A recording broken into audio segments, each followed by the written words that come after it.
That's right. We're here.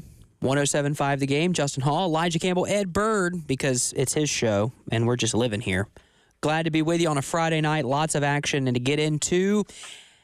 Some are saying that this is the best Friday night of the season so far. Some are saying it. Whispers. I'm just here to deliver the news. Don't shoot the messenger. But here's what I'll tell you. We have moved, rightly or wrongly, we have moved into the time of year where I'm no longer in shorts and a polo. Oh, yeah. But I'm in long pants and a hoodie. Oh, feels great. A good throwback hoodie, by the way. And it's kind of chilly outside. Sun's already, almost. Down. It's pretty much down here in the downtown. Yeah, pretty much. In the downtown capital city. There's a lot of good football. And here's your best part. Most teams are playing tonight, with some exceptions. But most of the state has power again. Kudos to you if you made it this long without power. You made it. You didn't want to be Amish, but you were. Congratulations, you're back. And so most of the state's back up. We worked out an agreement, Elijah. Everybody's fine. We're just adding another week to the end of the year. Sort of like just adding an hour, right? We're just adding November 8th. Daylight savings football. Right. November 8th, which is the Saturday after we fall back an hour. So not only do you gain an hour of sleep, you gain a week of regular season football. Look at that. We're gaining a lot of stuff. Look at that.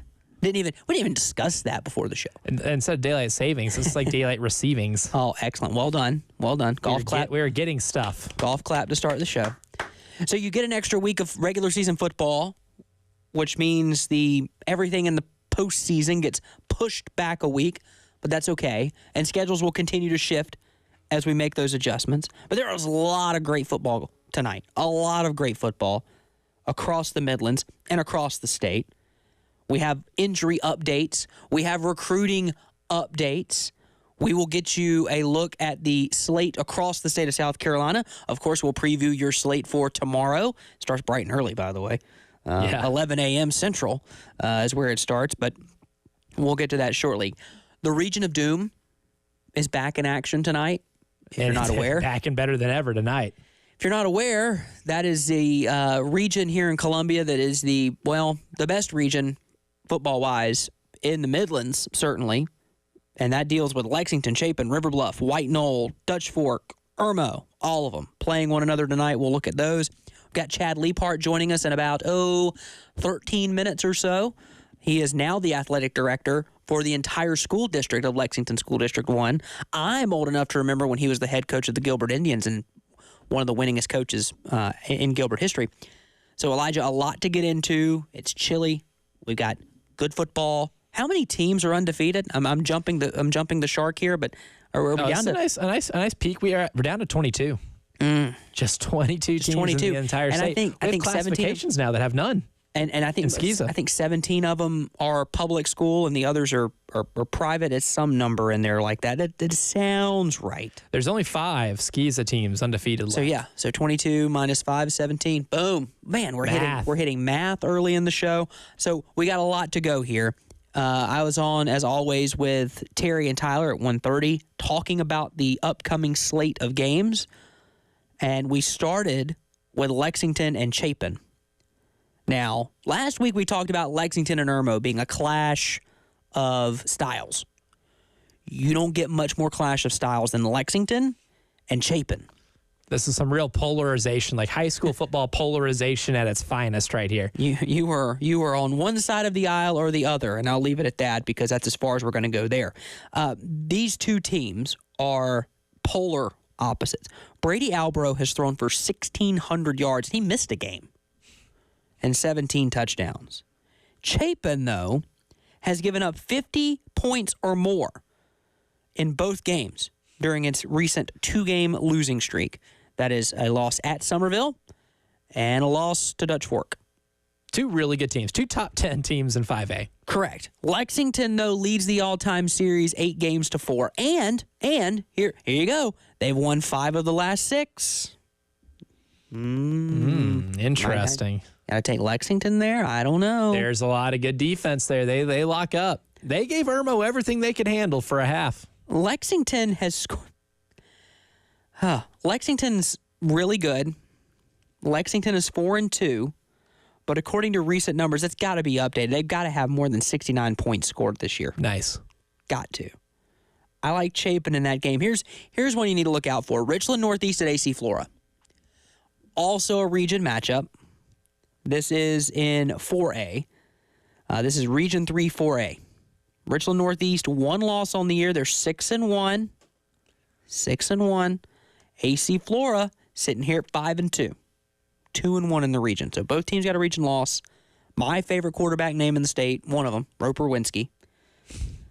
Terry wants me to name my next kid Roper, and don't think I'm going to do that. But AC Flora is playing against an R&E team that doesn't have Will Wilson tonight. So Will Wilson's vulnerable. out with a knee injury. Could be back in 2 weeks. R&E is a win away from its second straight 7-win season. The last time Richland Northeast won 7 games or more in back-to-back years was 2010-2011. Wow. That's 14 years ago. We were both still in high school at that point. Correct. I was a sophomore, pronounce the O, at that time, / junior. They snapped a 5-game losing streak to AC Flora last year. That game ended 73-58 last year. A basketball game broke out. That's an up-tempo over at R&E. basketball game in high school, man, with no shot clock. Right. Yeah. This game is at Memorial Stadium. And, to be fair, this is one of those games that I think our good friend Tommy Moody would have enjoyed a lot on the line. A 6-1 team, a 5-2 team in region play. Got a chance to make some things happen there. Now a battle of undefeateds comes next. These are our games we are watching closely tonight. River Bluff. Yes. 6-0. At Irmo. 6-0. 2 teams that are in the club. 2 teams will enter. 1 team gets to stay. The other will be getting a visit from Ed Bird. There are 7 Midlands-ish teams left in the undefeated arena. Both teams won that region opener for themselves last week. River Bluff beat White Knoll, careful, in overtime. But Irmo leads the all-time series between the 2 teams, 4-3. Last year's game did not go well for River Bluff. It was a 42-0 loss. Can River Bluff play defense here? Because Caleb Pinkney has 4 interceptions himself on that Gator defense. That's big. And how about this? Margin. How about this? River Bluff is averaging 394 yards per game on offense. So don't make it all about the defense for River Bluff. They can move the football. Hey, there's been some real development at the quarterback position. Parker Murray's had a really solid year from last year. I believe being his first year as a starter, growing into that role a little bit. He definitely seems to be a whole lot more comfortable. And Stephen Collier as a tight end, Eastern Carolina or East Carolina commit. They play good football at ECU historically. They do. And historically. Yeah. They're a little down this year, but, Stephen's going to help them out. But, yeah, great weapon at tight end. They do a whole lot more on offense this year than they did last year. Right. Last year was 42-0. I don't think that River Bluff gets shut out tonight. I don't think so. Hayden Myers, the running back for River Bluff, has 697 yards on the ground. All I'm saying is, if you're playing an offense, and clip this. If you're playing an offense that is as explosive as this one, perhaps you should take the air out of the football and run the ball and run it with conviction. Keep the other team off the field, shorten the game, and not only hope, but have well-placed hope that your strategy will land you in the middle of third quarter looking up at the scoreboard and going, we're in this thing. Avoid giving up the big play. If you just want to clip this and play this for yourself tomorrow around 11:45, feel free to do that. West Florence is at Blythewood. Blythewood 6-1. Cale Wilson will be at tonight. Is Blythewood the most quiet 6-1 team you've ever seen? Yeah. When looking at the games today, I was seeing that matchup and I saw they're both 6-1, and I was like, wait a minute, they've flown under the radar. We've talked about them a little bit whenever the results come up. But, right. This is them and West Florence both. Right. I mean, to see both of them at 6-1 right. is a little surprising. This is kind of like the overachiever bowl that we have tonight.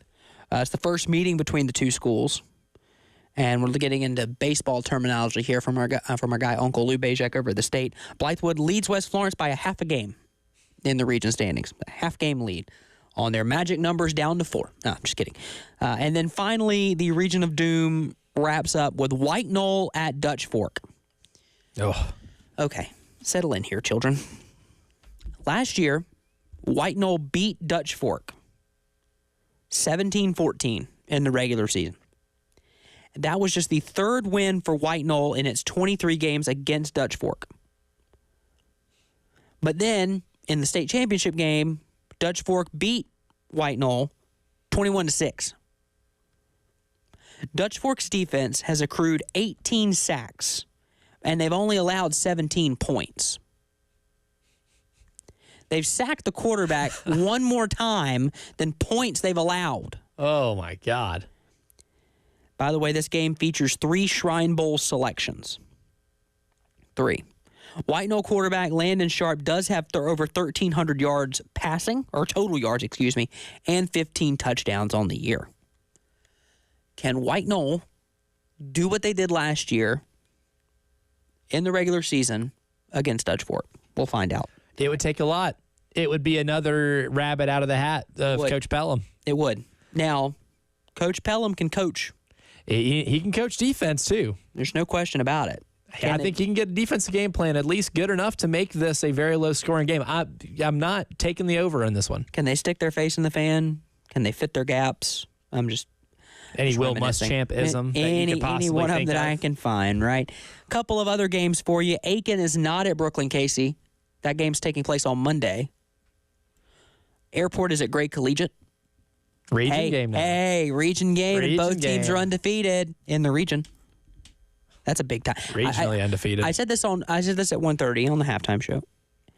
If Airport somehow springs that upset, No, your perception of that season and that team totally changes. I mean, from where we were sitting about a month ago, Yep. Dramatically. Yeah. That's the opportunity that they have ahead of them right now. Augusta Christian is at Hammond. Cardinal Newman is at Lawrence Manning. Chester is at Fairfield Central. Drea got a big win last week against R&E. They are at Lancaster. Driver's seat of that region right now, you could say. Drea in the driver's seat. You know what the D in Drea stands for? Driver's seat. Driver's seat. Fox Creek is at Newberry. Harvest Christian is at Providence Athletic Club. That is 8-man ball. You down with PAC? Lugoff Elgin. Me. Lugoff Elgin is at Ridgeview. The Fighting Rick Henrys at McBee are at C.A. Johnson. Speaking of Rick Henry, we'll get to the slate later. The gentleman to my left had an opportunity this week to do something special. To make a full circle moment complete. I take you back. I was part of the original thought machine behind this idea of a boiled peanut eating contest at the South Carolina State Fair. That was a great idea. In fact, there's a picture of me floating on the interwebs somewhere boiling peanuts. The guy to my left had an opportunity to chop her in from studio to fairgrounds, which there's no better drive than from here to the fairgrounds. I learned that the hard way. Yeah, you did. Oh, my God. I'm sure you did. Got stuck on Rosewood, didn't you? I did. Yeah, For you like did. 20 minutes. Yeah, you did. Had a chance to do it.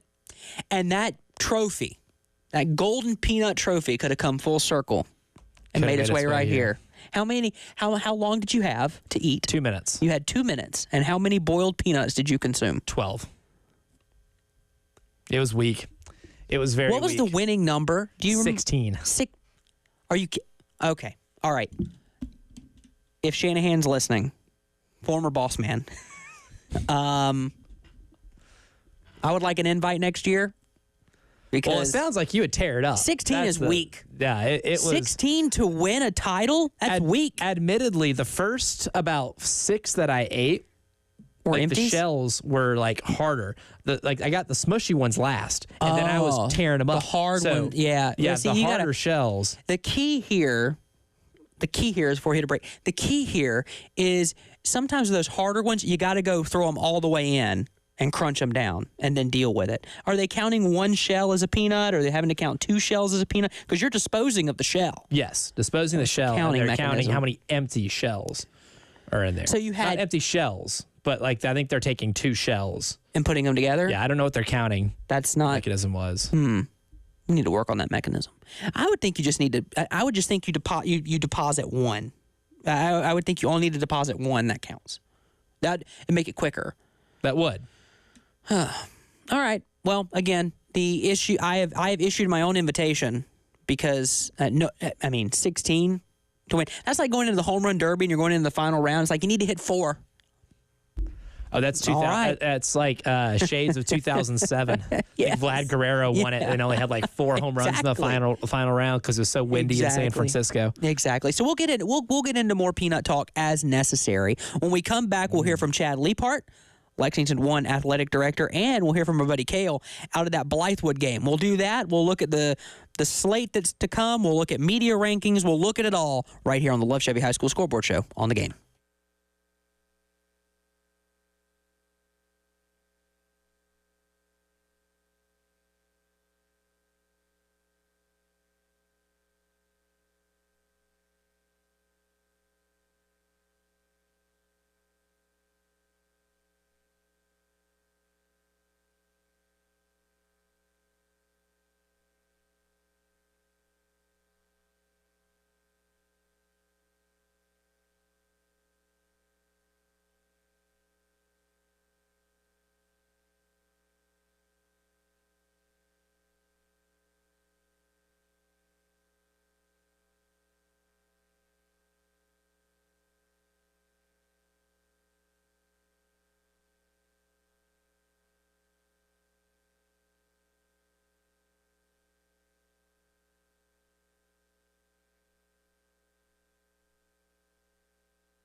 Welcome back into the Love Chevy High School Scoreboard Show on The Game. Justin Hall, Elijah Campbell, Ed Bird behind the glass. And before we get to our buddy Coach Chad Leapart and Kale down the line, we want to make sure that you know that they are coming to us via the Lumos guest line. Friday Night Guest Line, sponsored by Lumos. Lumos 100% fiber internet gives you the freedom to be free from cable internet. Visit lumosfiber.com to learn more. That's right. It's the Lumos guest line. And joining us on that guest line is our good friend. I'm old enough to remember when Chad Leapart was the head coach of the Gilbert Indians. And, you know, Coach, you didn't go far, even though you did, because now you're the athletic director of the entire school district. Kudos. But you're actually in Gilbert, America tonight for a ball game. So tell us a little bit about that game you're at as those guys finally get ready. And Gilbert's in a new region, a region you didn't have to worry about last year. Yeah, a lot of new things out here at Gilbert besides just a new coach. New region, moving up to 4A. Big game tonight with Midland Valley.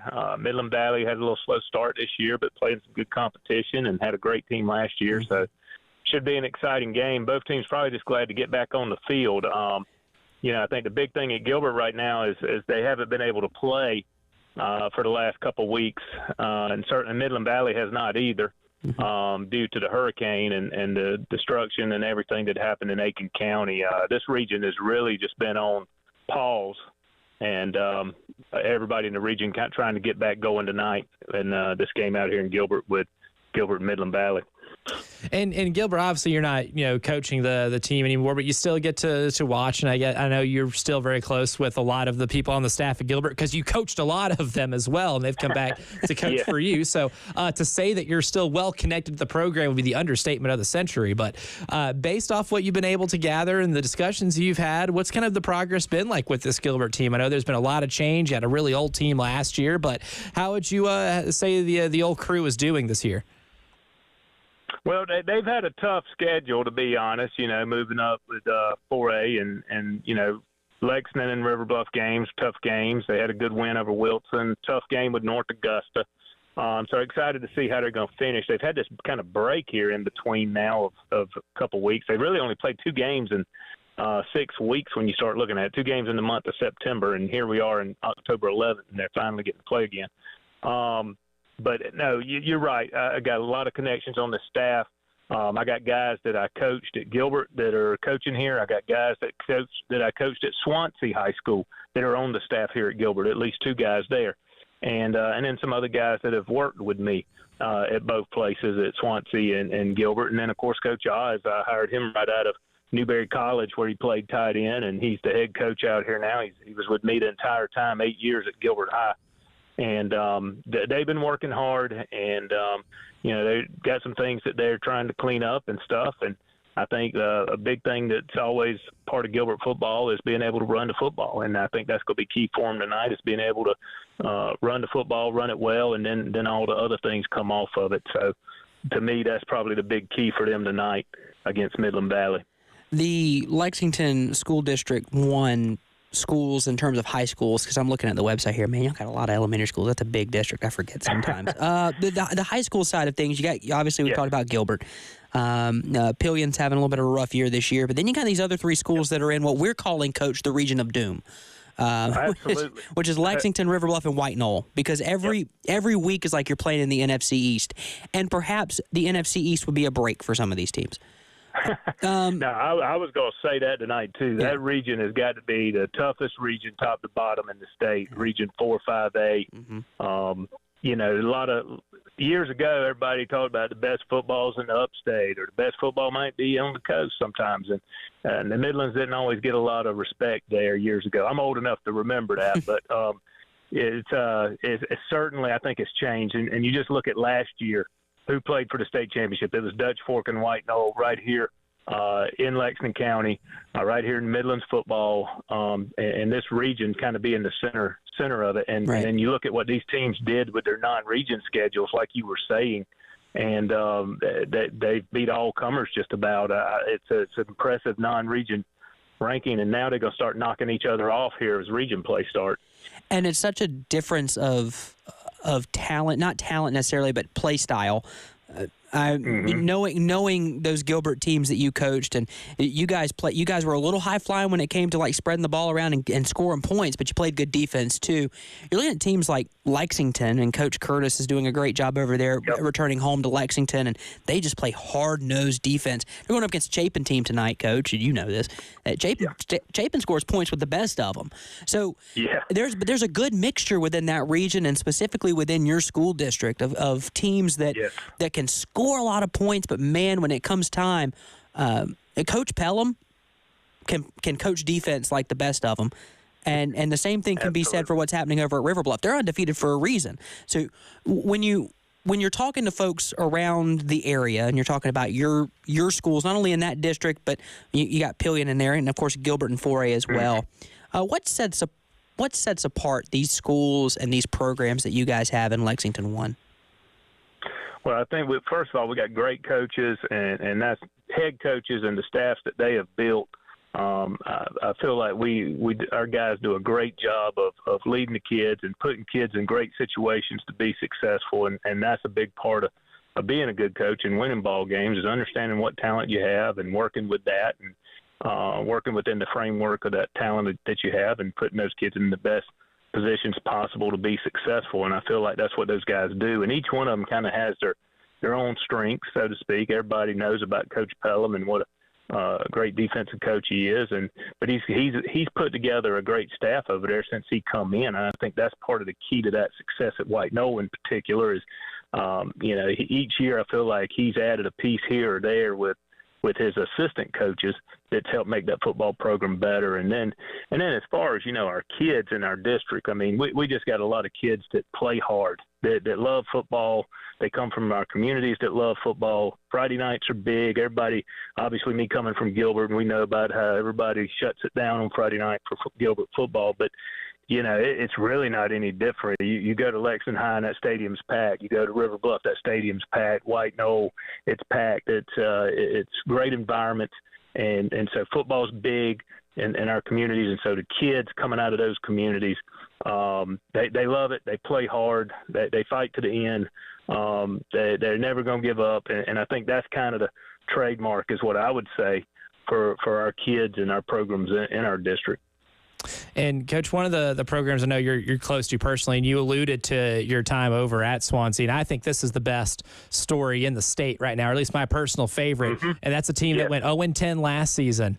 And they're 6-1 right now. A big win against Keenan last week. This is a community that is football crazy with a program that is tradition rich. What testament does it say about this team right now to give what happened to them last year and how slow the rebuild has been for them to see the dividends of that hard work for a community that very well wants the success that badly? Well, I'm happy for them down there, and Willie Fox is, of course, the new coach, and I've known Willie for a long time. I'm old enough to have coached Willie at Pillion High School back long time ago when I was a young coach. So Willie and I talk some and try to, over the course of a season and a year and stay in touch, that kind of thing. And I'm just real proud of him and what he's done down there. And I know it means a lot to that community, and they've had some tough times. Last year was a bad season for them. We played them at Gilbert last year, and it was not good. And I think Willie's come in. I think they've won 6 games already, and I think they went 0 for last year. So I mean, you just look at the numbers on that, and what a turnaround. And I was at the Pillion Swansea game when they played this year, and you could tell that Swansea.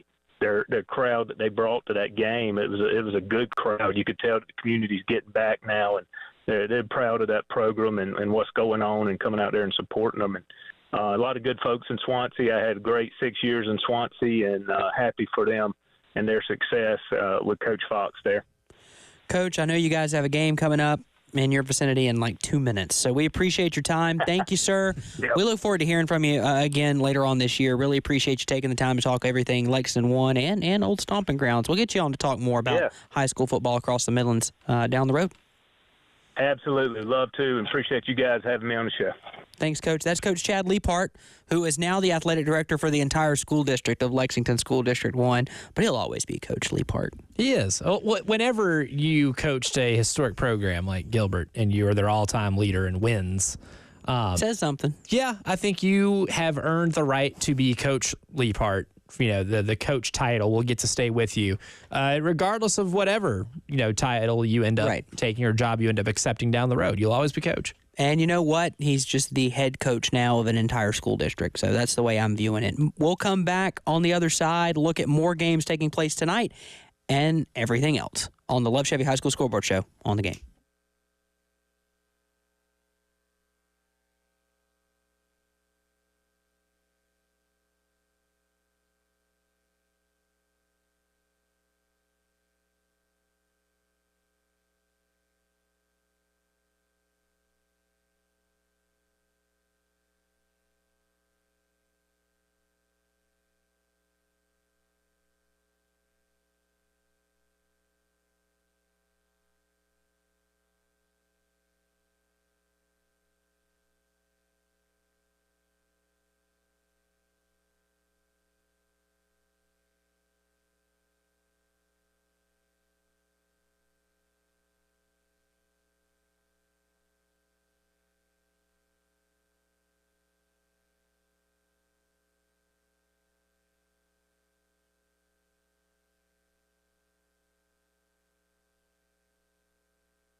Welcome back into the Love Chevy High School Scoreboard Show. Justin Hall, Elijah Campbell, Ed Bird with you on a Friday night.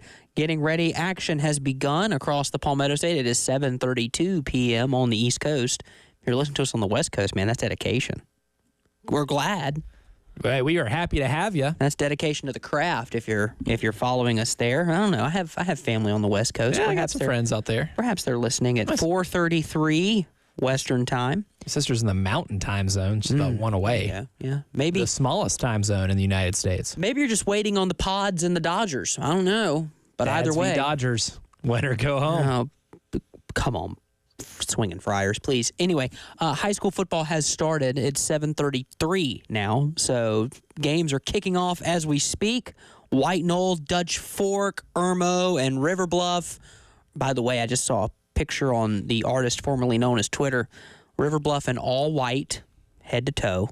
Irmo in all black, head to toe. It is Irmo's homecoming, and they welcome in an undefeated region foe. You got to love it. A lot of great games. We mentioned some of these off the top. I'll get you some more here that we're watching in the Midlands. River Bluff and Irmo, as we mentioned. Spring Valley's at Westwood. 96 is at Batesburg-Leesville. Welcome back, Batesburg-Leesville. Yes. One of the best stories in high school football this year. Another program, kind of like what we talked about with Swansea, who's making a hell of a reemergence. And you make a splash like that when you do something like, I don't know, beat Abbeville early on in the season. On the road. Yes. On the road. Against a powerhouse. Hey, really quick, just want to mention, still shocking. Anyway, yes. Hartsville is at Crestwood. Standing on business there. That's a good game tonight. Hartsville at Crestwood. It's a pretty solid one. I'm waiting on my all-name bowl, and I haven't gotten it yet, but I'm getting there. In the state of South Carolina, I think it's statistically rare to not have a name bowl. To not have an all-name bowl. Well, this isn't a name bowl, but the Christian Academy of Myrtle Beach is playing St. John's Christian, so that kind of counts. Kinda. In a way. It does. It counts-ish. Calhoun is at Carolina. There it is. You don't have to scroll too far down to eventually find one. Thomas Hayward is playing Andrew Jackson. Do you think Thomas and Andrew just texted each other and said, hey, meet me at the 50-yard line Friday night, 7:30, pronto? If Andrew Jackson is texting, we've got problems. Or maybe we have solutions. Because then we're bringing folks back from the dead. True. Actually, that is more problem than solution. More problem than solution. Yeah, rethink that. That's definitely a dystopian novel that's been written by somebody I just can't think of yet. There was a book I had to read before my freshman year of college here at Carolina. They made us read a book, which is strange. Why are you going to make college kids read a book? So brutal. Weird. Anyway, we had to read a book. It was something about that. But anyway. Let's see. Wilson Hall, Trinity Collegiate. Porter Gould is at Northwood Academy. Augusta Christian is at Hammond. Hemingway is at Latta. Hannah Pamplico is at Green Sea Floyd's. Lakeview and Carvers Bay locking it up tonight. Bethune-Bowman and St. John's down on Johns Island. What better place to play high school football than Johns Island? You kidding me? I like to play golf down on the coast, let alone a little bit of football. And we do have a quick start. Here we go. Chapin is in the blue helmets, blue jerseys, white pants. Lexington alternating that. Blue helmets, white jerseys, white pants. Brady Albro, 33 yards, touchdown. Just 1 minute and 14 seconds into the ball game. And Chapin leading that one 7-0. That was a beautiful pass down the left sideline from Brady Albro on the touchdown. So good play there, and Chapin up 7-0. We'll see if Lexington can battle back there. First score of the night. All right, give it up. HKT is at Calhoun tonight. Wagner Sally is at Blackville Hilda. Louisville Lions take on Lee Central. Great Falls taking on Lamar, the Fighting Tommy Suggses. Silver Foxes. MacB, this is when I got off track. MacB is playing at C.A. Johnson tonight. MacB, the Fighting Rick Henrys. Yes. Proud tonight. alum. Dixie at Whitmire. By the way, Rick in that boiled peanut contest, he's played it. He's been in it every year. I'm begging for him to win one year. He's got to win one, right? At least a time. Silver Bluff is at Keenan. North Charleston, Oceanside Collegiate, Loris and Waccamaw, Hanahan and OW, Marlboro County and Georgetown. That's just a small sprinkling and sampling of what's happening in the Palmetto State tonight. Mid Carolina is at Eau Claire, and we have a battle on the reservation. Yes. Oh, that's a big one, too. Gaffney and Burns. Now, the problem is Burns is the home team technically but they don't play on the reservation. So, again, Burns, #Road Warriors, they cannot play in their home stadium this year. Not hurricane related. No, construction related. I'm looking here. That makes them like the Vanderbilt of South Carolina high school football. It absolutely does. It absolutely does. White Knoll and Dutch Fork have kicked off. And, wow, Dutch Fork had to punt. Uh-oh. Ethan Offing, 2 of 3 for 22 yards. He was sacked for a loss of 9 to bring up 3rd and...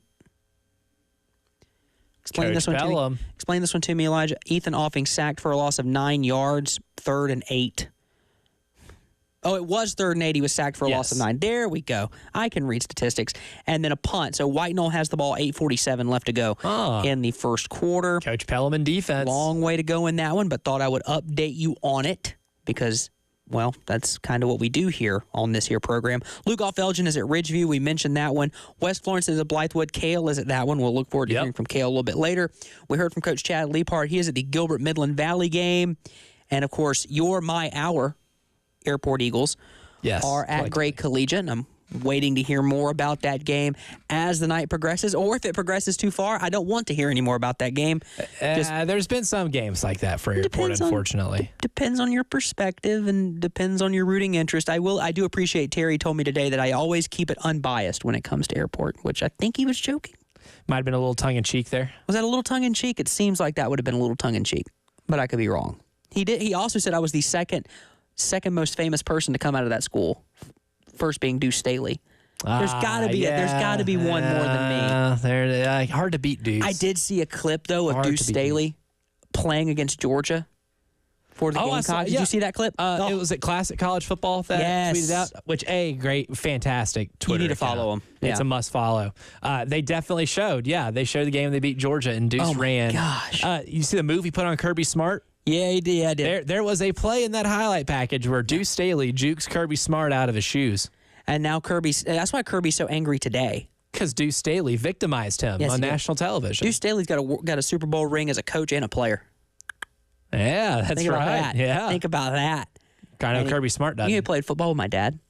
Deuce Staley did? In little Pee-wee, in middle school, and high school. They played together all the way through. That's incredible. Yeah. Just a little tidbit for you. Yeah, your dad, lifelong teammates. Live down the street from one another. Yeah.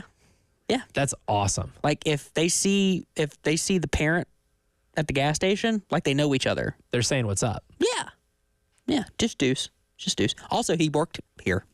He did. Him and Jay did a show for a while. Yeah, for a time. No big deal. But anyway, those jerseys were nice, though, on the throwback clip. Sexy. Again, I'm big on the throwback stuff right now. And while the Akron unis looked great, I'd like to see more of that. Irmo on top. They score over River Bluff right now 7-0. A 21-yard touchdown run by? Probably A.J. Brandt. That would be correct. Yes. Opening drive of the game. He does that a lot. Yeah, He's 7-0. very good at that. 7-0.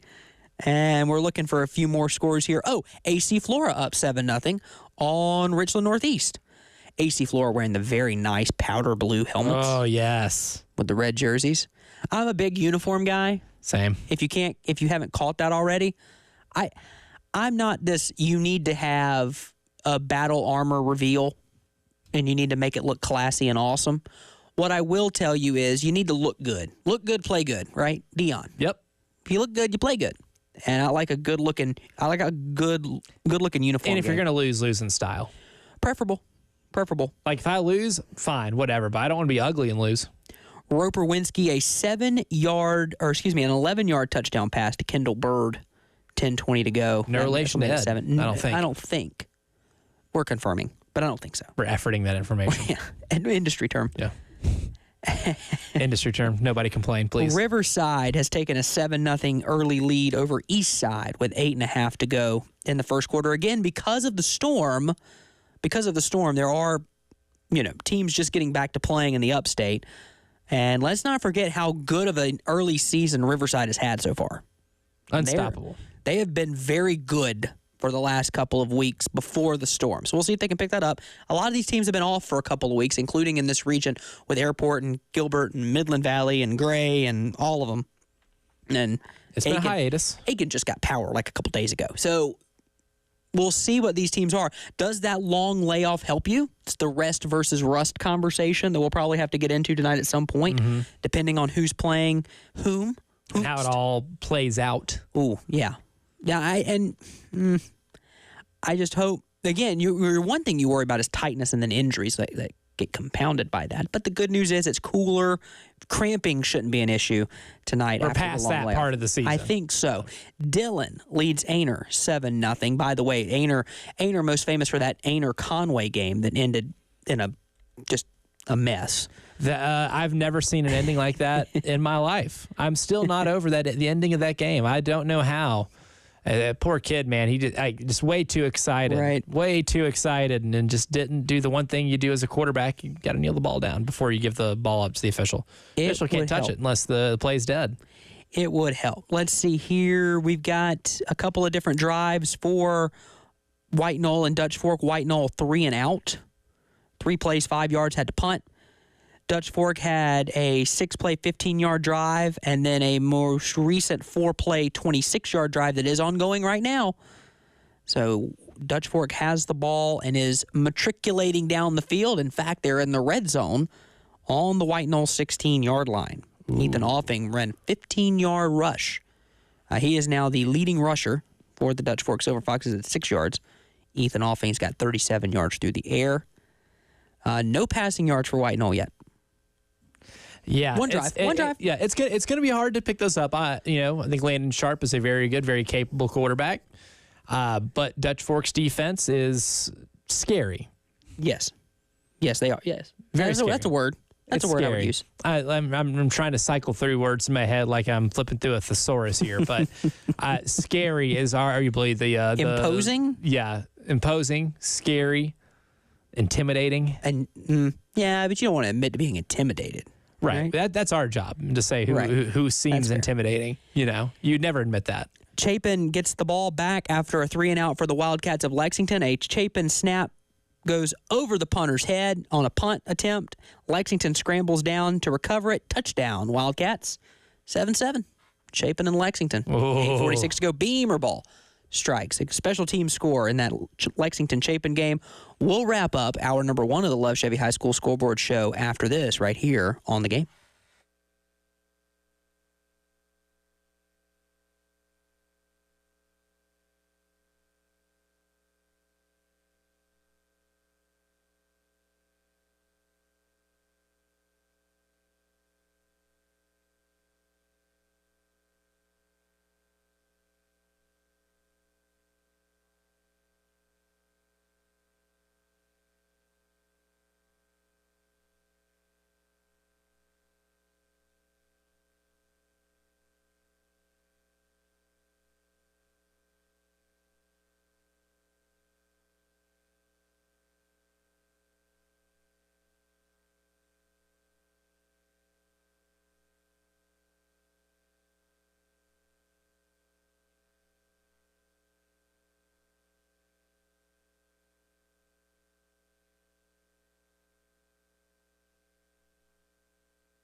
Welcome back into the Love Chevy High School Scoreboard Show on the Game, wrapping up hour number 1 of the program. I want to make a correction. It's 7-6 because it was a missed extra point for Lexington. You just assumed the PAT. Well, I know I read 7-7. The person got it wrong. So I you're want seeing all of the bad credit, none of the blame. intel. Yes. That is the way to do it. That would be me as a coach in college football. Missed extra points continue to be a problem in this ball game. Chapin comes right back down the field. A 29-yard pass from Brady Albro to Kalen Bostic. Kalen Bostic's having an Brady incredible Albro year, man. steps up in the pocket, and he's wide open over the middle. And guess what? Missed extra point. Ooh. It's 13-6. Chapin Eagles over the Lexington Wildcats. Points. Drea is up 14-7 in their ball game. I've got another one here for you. Oceanside Collegiate up 14-0 over North Charleston. And I'm missing one that just crossed my screen as well. Yes, there it is. Irmo is up 14-0. Oh, boy. This is River not Bluff. good for River Bluff. At all. And Dutch Fork has the lead over Finally White on the board. Knoll. On the board, it is 6-0. Now, again, I'm checking here on missed extra points or if they went for 2. Nothing yet. That was an 11-play, 42-yard drive, and we are very close to the end of the first quarter between White Knoll and Dutch Fork, and we are not at the 8 o'clock mark yet on the actual clock, not just the game clock. Let's see here. A few more. We saw that 21-yard touchdown run from A.J. Brand, but that score's been updated. It's now 14-0, Irmo over River Bluff. And do we want to discuss, Elijah, we led to it, we alluded to it with some undefeated teams. Yes. We gave you the number. We did not give you the actual team names. And so what we need to do is we need to get you, because action's already started, so these guys are still in the club right now. But that could change, Mr. Campbell. That's right. I did allude to there was 22. Now, last week, there was some evisceration here, right? We did have some real devastation in the undefeated club. We're now in, what is this, the 8th week of the year? Our 8th episode? 8th episode, 9th episode. I'll check. I'll run the numbers. So, okay, so this is the 8th. So this is club 8 of the undefeated club. You know, you get to go up a floor every single time. But now that we are in this 8th floor, here is the list of teams that Ed Byrd hadn't kicked out yet. We're going to start off with Hillcrest. I believe they're not playing tonight. I think they're one of those schools that will be taking an extra week. But their next game scheduled at 4-1, JL Man. This is all the 5A schools. Gaffney, you mentioned it, the battle at the reservation. They got 2-3. James Burns. Don't let that 2-3 record fool you. James Burns has had to play an absolute gauntlet of a schedule. And, of course, all of those games have been on the road. Northwestern at 1-5. Fort Mill. You know, I like making predictions. One prediction that I do have is I think we'll be saying Northwestern's name next week. Irmo currently in action against 6-0 River Bluff, and River Bluff currently at 6-0 Irmo, and it's not going great for River Bluff. Irmo up 2 touchdowns, so this might be the last time that we hear the Gators of River Bluff mentioned in this prestigious club before Ed Byrd comes a knocking. Dutch Fork currently playing 4-2 White Knoll. They strike first. Sumter, they are on a bye. Next week, they'll take on 6-1 Blythewood. Blythewood having their own mega matchup with West Florence tonight. 2 6-1 teams. So there's a really good chance that Sumter will be playing 7-1 Blythewood. That could be a mega region showdown that we have to keep an eye on. And the last undefeated team in 5A, that'd be Somerville. They're at 4-2 James Island tonight. In 4A, only 3 remain. Westside at 2-3 Emerald. I have a good feeling that Westside will not have to get any unexpected visits from Ed Byrd tonight. Seneca, not to be confused with former Iowa State quarterbacking legend Seneca Wallace, but Seneca is taking on 2-2 Berea at home tonight. And then May River, this a little bit of upset alert here. They're at 5-1 Bishop England tonight.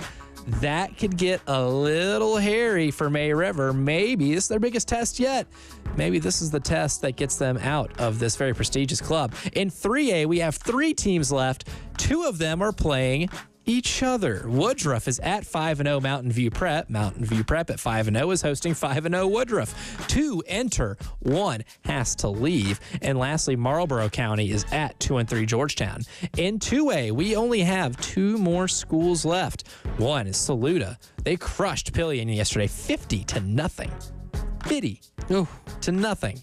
So Saluda still undefeated. They're going to be in the club in next week's edition as well. Batesburg-Leesville tonight hosting 2-4, 96. In 1A, there is only one more school left. That would be Dixie. They're at 1-4 Whitmire tonight. And then going into Skeeza 4A, there are 2 teams still left unbeaten. Hammond's taking on 1-4 Augusta Christian at home tonight. And the Northwood Academy, maybe a little bit of Ed Bird alert right here. They're taking on 6-1 Porter Gowd. That's one to keep an eye on. Undefeated versus a 1-loss Porter Gowd team who has played also a murderer's row of teams at the Skeeza level. There are no more undefeated teams in Skeeza 3A.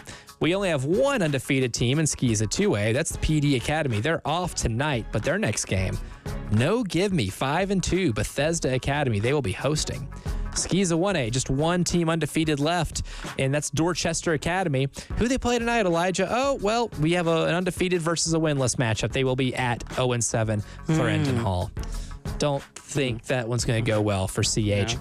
Skeeza 8-man Region 1, there's only one undefeated team left, and that's Richard Wynn Academy. Them putting the win in Richard Wynn Academy because they have yet to lose. They host 1-4 King Academy tonight. And then Skeeza 8-man Region 2, 0 undefeated teams left. So all in all, the South Carolina Undefeated Club has only 22 members here in this 8th level. And that number, as we mentioned, because there are 2 undefeated matchups, that will be going down by at least 2. So at best, we will have 20 members in this club by the time we meet this time next week. So that's the club as it stands right now. It's ITC. I do have an update because when you do this word before the vowel, it would be an instead of an update from Gray Collegiate. Oh, that's based off tone. I'm about willing to bet that Gray Collegiate has already gone off to a multi-score lead. That would be correct. They're up 15-0. And they're driving. And it's going to get a little uglier. Yeah, I don't like the odds here. Again, you're 2 wins in the region. That's all you need. It would be a tough loss because it takes you out of the driver's seat of the region, but not something you want to see. Right. Well, I mean, at what point do you worry about it? 4.5 minutes to go in the ball game. A little play action pass there, and Gray's just really fast on the edge. I got a lot of edge speed right now, and it is what it is. That's a Spurrierism. That is what it is. Northwestern leads Fort Mill 8-0. Dutch Fork is up on White Knoll 7-0 at the end of the first quarter. Irmo is still up 14-0 as well. Georgia State and Gamecock men's soccer tied at 0-0 in their match. There's a slide in that soccer score there for you. There you go. That's football. Yeah, well, football. Football, if you will. just of a different variety. So a lot of action across the state. We're going to be monitoring all of it. Still got a lot more to come. We want to hear from you. If you're at a game, you want to give us an update, give us a call. 803-404-6100 is where you can do it. AC Flores up 14-0 on Richland Northeast. There you go. Ooh. That's your game there. Newberry up on Fox Creek 14-0. And Batesburg-Leesville leads 96-7-0. That's in the first quarter as well. We're going to keep looking for more scores as we go, but we'll have to do that during the break because right now we got to end hour number 1. We'll be back for hour number 2 right after this on the Love Chevy High School Scoreboard Show on the game.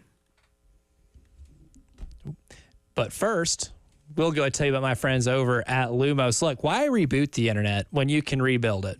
Rhetorical question, but I'll tell you why. Because the internet as we know it was built for the last 50 years when landlines ruled and cable TV was the future. Now it is time for the internet as we don't know it.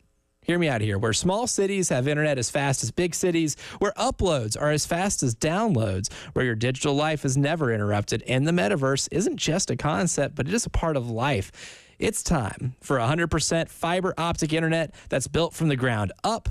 An internet built for communities where we live, work, thrive, and grow. An internet built for small businesses that want to make a big impact. An internet built for families with smartphones, video games, voice assistants, tablets, nanny cams, robot vacuums, everything in between. All of this online, all at the same time. This is an internet built for the most hopeful of all things. That's right. That's the future. Because whatever the future holds, they make it faster. Lumos, internet built for the future. See your future at lumosfiber.com/future.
Welcome back in. Justin Hall, Elijah Campbell, Ed Bird. It's his show. We're just kind of here, just talking. Love Chevy High School Scoreboard Show, hour number 2 of the program. A lot of great action taking place across the state. And, of course, we want to hear from you on the phone lines, 803-404-6100. Let's go there now. Let's start with our buddy Cale, who is on the line, talking Blythewood and West Florence. Is that right, Cale? Yes, it is. We are just starting off the second quarter. West Florence has a 13-0 lead over Blythewood currently, which was an opening touchdown for West Florence off of a 4th and 11 attempt to go for it. Avery Weaver on a 30-yard tip touchdown pass that's complete to number 4, Terry Lowry, who's been making plays on both sides of the ball tonight. And then they had another touchdown that was by Keelan Thomas. This one was thrown by number 7, Keyshawn Johnson, the wide receiver. So he could do things both in the catching and throwing aspect. And then Blythewood was driving, and then they had an interception by linebacker Laverne Evans for West Florence. But luckily, it's only 13-0, and Blythewood is currently driving down the field. They are in West Florence territory, as they just had a holding called against them, though, so that might stall the drive. But they're trying to get this offense going, and I'm honestly surprised at how well this West Florence offense has done against this Blythewood defense. It's been very stout as this season has gone on. Good stuff right there. You know, I hear the words I hear the name Keyshawn Johnson. I'm like, oh yeah, that guy, great receiver. Yeah. Nice to see that he's got some high school football eligibility. Yeah. But good stuff right there, Cale. Appreciate the call, brother, and we look forward to hearing you from an update later on in this game. Because look, 2 6-1 teams, region implications. This is a big one. So appreciate you calling in, man. First down. That's a live shot. That's a touchdown, wow. Blythewood. That is a touchdown, Blythewood, right now. All right. Look at that. Oh, and lastly, before we let you go, Cale, too, where can we watch this game? If someone's interested and they're like, wow, this is a killer matchup right now, where can we see your coverage of this game? I'm really glad you asked. Thank you so much. So I'm actually live streaming this game on Instagram Live. Savage College Football is the page. So if you're ready for a college football Saturday, I would highly suggest tuning into the amazing best high school football show in the world on 107.5. Yes, sir. And why don't you come and join us and watch the Blythewood West Florence game, as we have a slobber knocker here on Instagram. So put that on your TV as you listen to this amazing radio show and have yourself a night of high school football to prepare for your college football Saturday. Checks in the mail, Cale. Thank you, sir. Thank you. Let's stay on the Love Chevy phone lines. I love a good slobber knocker on Instagram. Let's go to Roger on the Love Chevy phone lines. Roger, what you got for us? Yeah, Auburn playing a close game. to Northside Christian. It's 6-0 Northside Christian. 6 men left in the first half. Northside Christian up on Orangeburg Prep. Thank you, Roger. We appreciate it. That's the first of many score updates. Because is this right? I'm watching this game on you. I'm not watching it. I'm just glancing over. Okay. With 4.5 minutes left in the first quarter, it was 15-0 Gray Collegiate. Okay. There's 2:15 left to go in the first quarter, and it's 29-0. Oh. That's possible. That's 14 points. I mean, that's very. That all it takes is 2 plays. Yeah. And 2 minutes have passed, and all it takes 2 plays to score those. Not to thrilled those about scores. it. Not thrilled about it. Oh, goodness. Well, a night that started off with some cautious optimism has turned into a night of existential dread for one Justin Hall. Got a feeling that's going to be me tomorrow at about 12:30 p.m. It's just saying. Oh, I went to the bathroom and it was 14-0. I came back from the bathroom. It's 28-0. That's got to be an incorrect score. It's got to be Ryan Williams. Nope, it's just Ryan Williams. Or if it's not Ryan it's just a Williams, quarterback then it's I fumbling can't the believe football. it's not Ryan Williams. At that Jalen point, Milroe. it's just Jalen Milroe or a pick six or something like that. Or a fumbled snap, because those things happen. 7-0 Batesburg-Leesville over 96. I'm not hating. It's just I don't know how you could be. What's the opposite of hating? Like hating is like the current active Loving? action. Yeah, how can you be loving of your chances against South Carolina? I guess. Oh, well, I mean, if you're Alabama, you're loving your chances. Yeah, But you also just lost to Vanderbilt, so I'm going to raise that question a little bit when we look ahead to tomorrow. Irmo's up 21. Irmo's up 21-0 over River Bluff. AC Florida's up 14-0 over Richland Northeast. Yes, that score is correct. It is 29-0 Gray Collegiate over the Airport Eagles. 7-0 Dutch Fork leads over White Knoll. Gilbert up on Midland Valley 7-0 first quarter. Newberry up on Fox Creek 20-0. Chapin and Lexington are blocked into a battle. It is 13-6, and at last check, Lexington had the ball 4th and goal from the 2, and they don't get it. Wow. So it's 13-6 as of right now. A huge defensive stand for the Chapin Eagles. Dorman is at Spartanburg. They are scoreless in that ball game. So it's an interesting game right there too. An improved Dorman team from last year. A.J. Brand, his second rushing touchdown of the night. So it's 21-0. 10:50 to go in the first half. Well, maybe this is following a little more closely to the script of last year than we previously anticipated. Oh, yeah. No doubt about that. By the way, for those of us who checked out of postseason baseball after 2 games, because against one of these teams, the Padres and the Dodgers are about to start Game 5 of the NLDS. Can the Dodgers become the first team in the National League in this new playoff format to be a top seed and actually make it to the championship series? Ooh. Because that hasn't happened on the National League side. Trust me, I'm acutely aware of this. Winning your division now actually doesn't means mean nothing. Yeah. Means nothing other than putting a nice little flag up in the stands. That's it. That's all it means. And just to say you won the division, which I loved saying that for like 7 straight years. Thanks, Kevin Seitzer. Anyway, Midland Valley had a touchdown pass wiped off the board for an illegal forward pass. Ooh. Yep, you can only make 1 forward pass per play. They had an illegal forward pass, and turns out Iowa thinks all forward passes are illegal. So there is that. Yeah, they don't like doing that. They just at all. elect to not do it. Or if they do, just not do it well. Kirk Graham's like, nah, I'm good. So can I just win a game 3-2 and call it a day? Yeah. All I need is a defense and a kicker, Auburn, baby. Mississippi State. Chester leads Fairfield Central 6-0. Ridgeview up on Lugoff Elgin 22-0 in the first quarter. Ooh.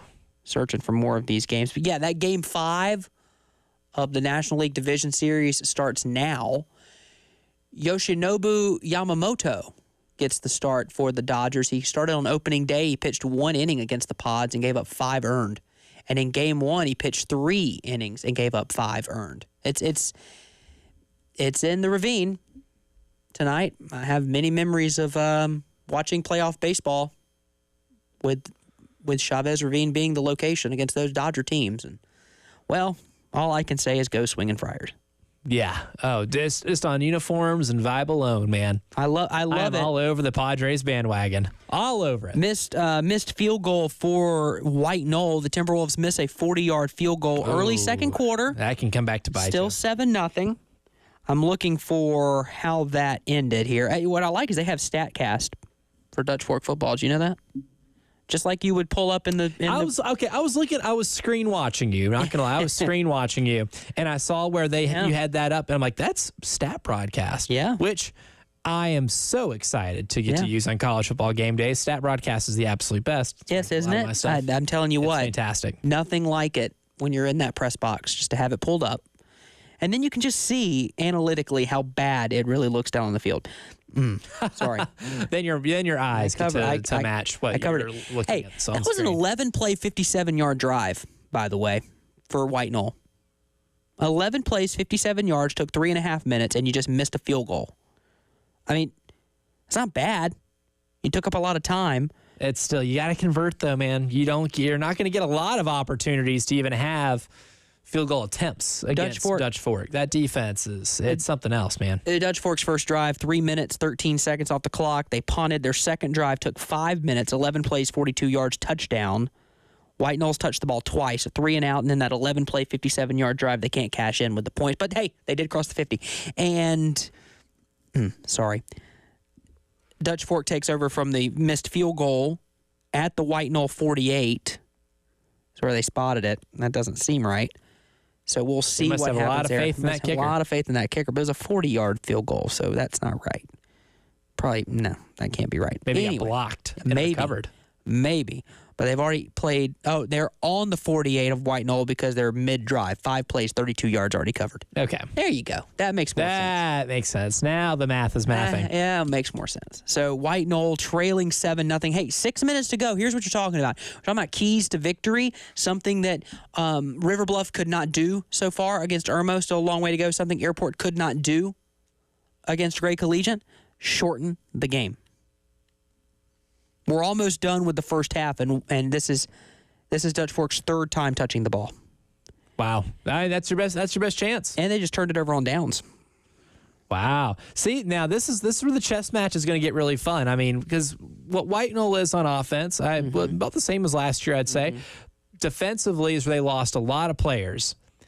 That was a senior-heavy defense at White Knoll last year.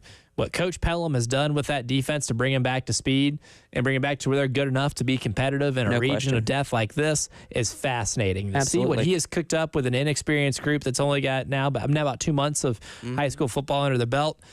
This is exciting. This is really exciting. This is where we see, and obviously Coach Pelham was a DC under Tom Knotts. So you have that personal connection of those two coaches right there. And you could tell when they beat Dutch Fork in the regular season last year at White Knoll, that win meant the world to Nicholas Pelham, and those players knew it meant the world to him. Right. You just tell the interaction after the game how cool of a moment that was. This is a game they won, not really bad, not just because of the obvious region implications, but because there's a little bit of a history there. This is forming into a nice little rivalry between just the programs and the coaches. No doubt about that. Update for you from Chapin. 38-yard field goal, drive stalled, but that field goal is good. Chapin has a 10-point lead. It's 16-6. I'm putting the magic number at 21, and here's why I say that.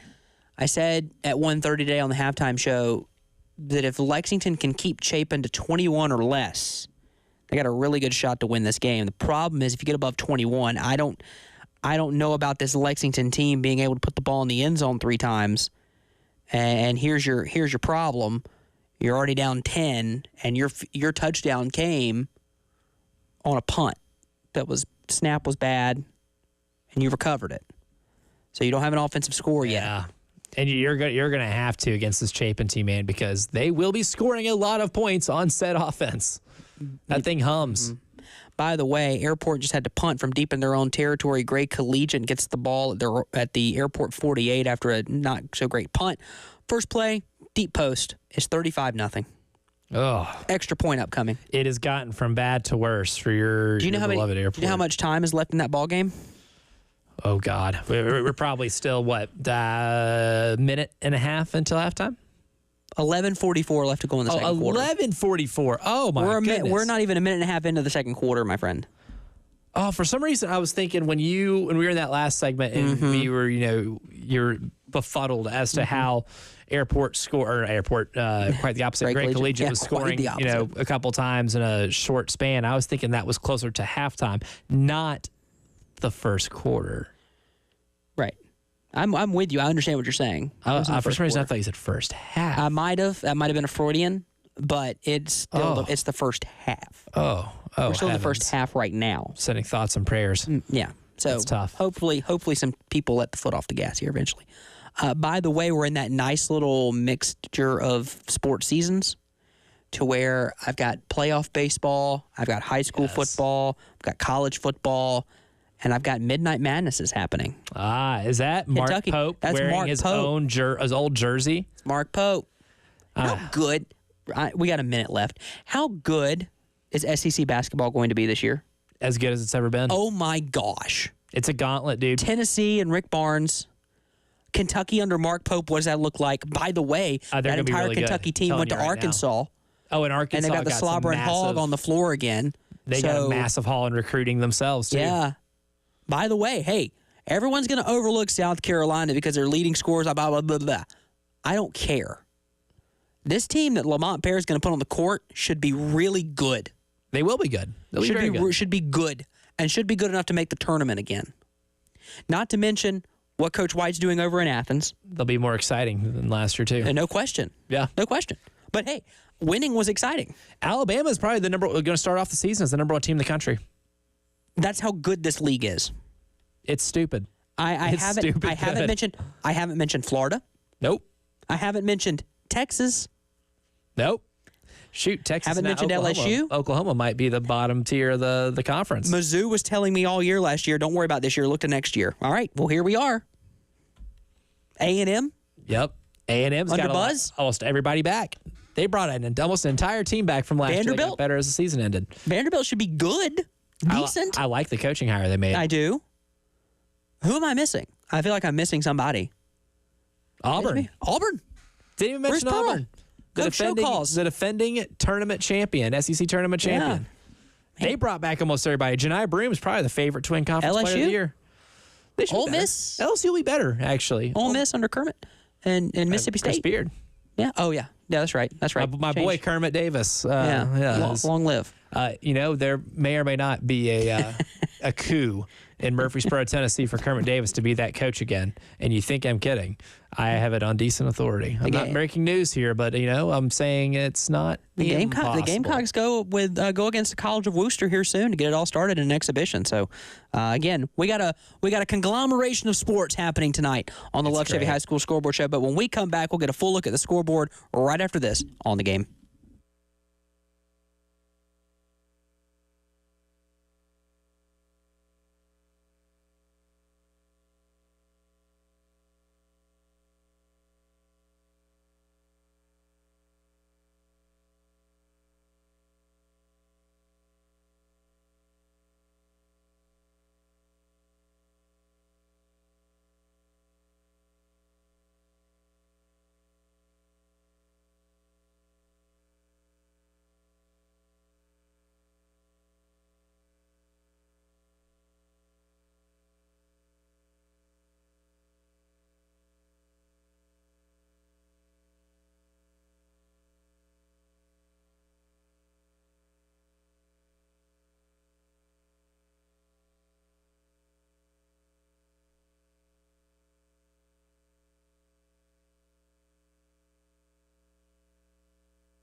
Welcome back into the Love Chevy High School Scoreboard Show. If you could get a sense of what we discussed during the break, you might think I was going apoplectic, because that basketball discussion led me to the Final Four discussion, which led me to Sendarius Thornwell's health, which led me to what happens if everything goes the right way, which led me to 2013.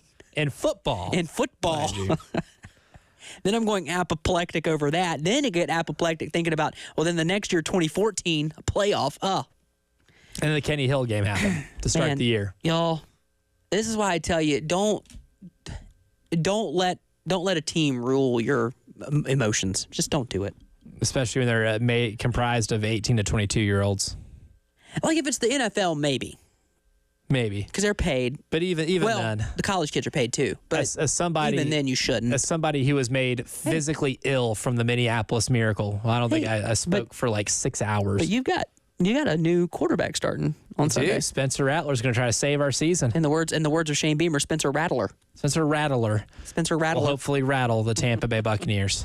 I hope Spencer throws for 400 yards, 4 touchdowns, no picks. And the Saints lose. You wouldn't hear from me if he did that. Well, if they did that and lost, then you wouldn't hear from me because I would died of a broken heart. But can both you and Tampa Bay can both the Saints and Tampa lose just to help me out, help a guy out? True. They can tie. True. There's a scenario in which neither of them win. That helps me. Hey, that helps me in the division standings. It would. Because the Falcons need this in the worst way, man. The Falcons draw a tough worst way. My Falcons draw a tough out here this Sunday at 4:25. They have the Carolina Panthers. Tough in draw. Charlotte. So hostile environment. By the way, Freddie Freeman with a 2-out single looked good turning on that ankle as he had to head back to first. So we'll keep an eye on that. That game is scoreless. That's a game 5. And again, I'm throwing back to the days here a couple years ago with Tommy watching playoff baseball at the same time as well. We would get distracted by the playoff baseball from time to time. Just depends on how good the games are. And this one should be a good one. Yeah, look forward to that. You got Terry Francona. Irmo leads River Bluff 21-0 in the second quarter. No score between Spring Valley and Westwood there over at Westwood. Dutch Fork leads White Knoll 7-0 in the second quarter. Lugoff Elgin trailing Ridgeview 29-0. Gray Collegiate leads Airport 42-0. Oh. Are they at halftime yet? No. Ooh. No. They are in the second quarter, 7:52 remaining in the half. Not a good start. No. At all. And sadly, I have to say, long way to go. AC Flora leads Richland Northeast 16-0. Newberry leads Fox Creek 20-0. Lexington and Chapin, that is not the score. ScoreStream needs to update that one quickly because it is 16-6. Chapin leads. No, scratch that. 23-6. Chapin. Oh, goodness gracious. That one might be getting out of hand.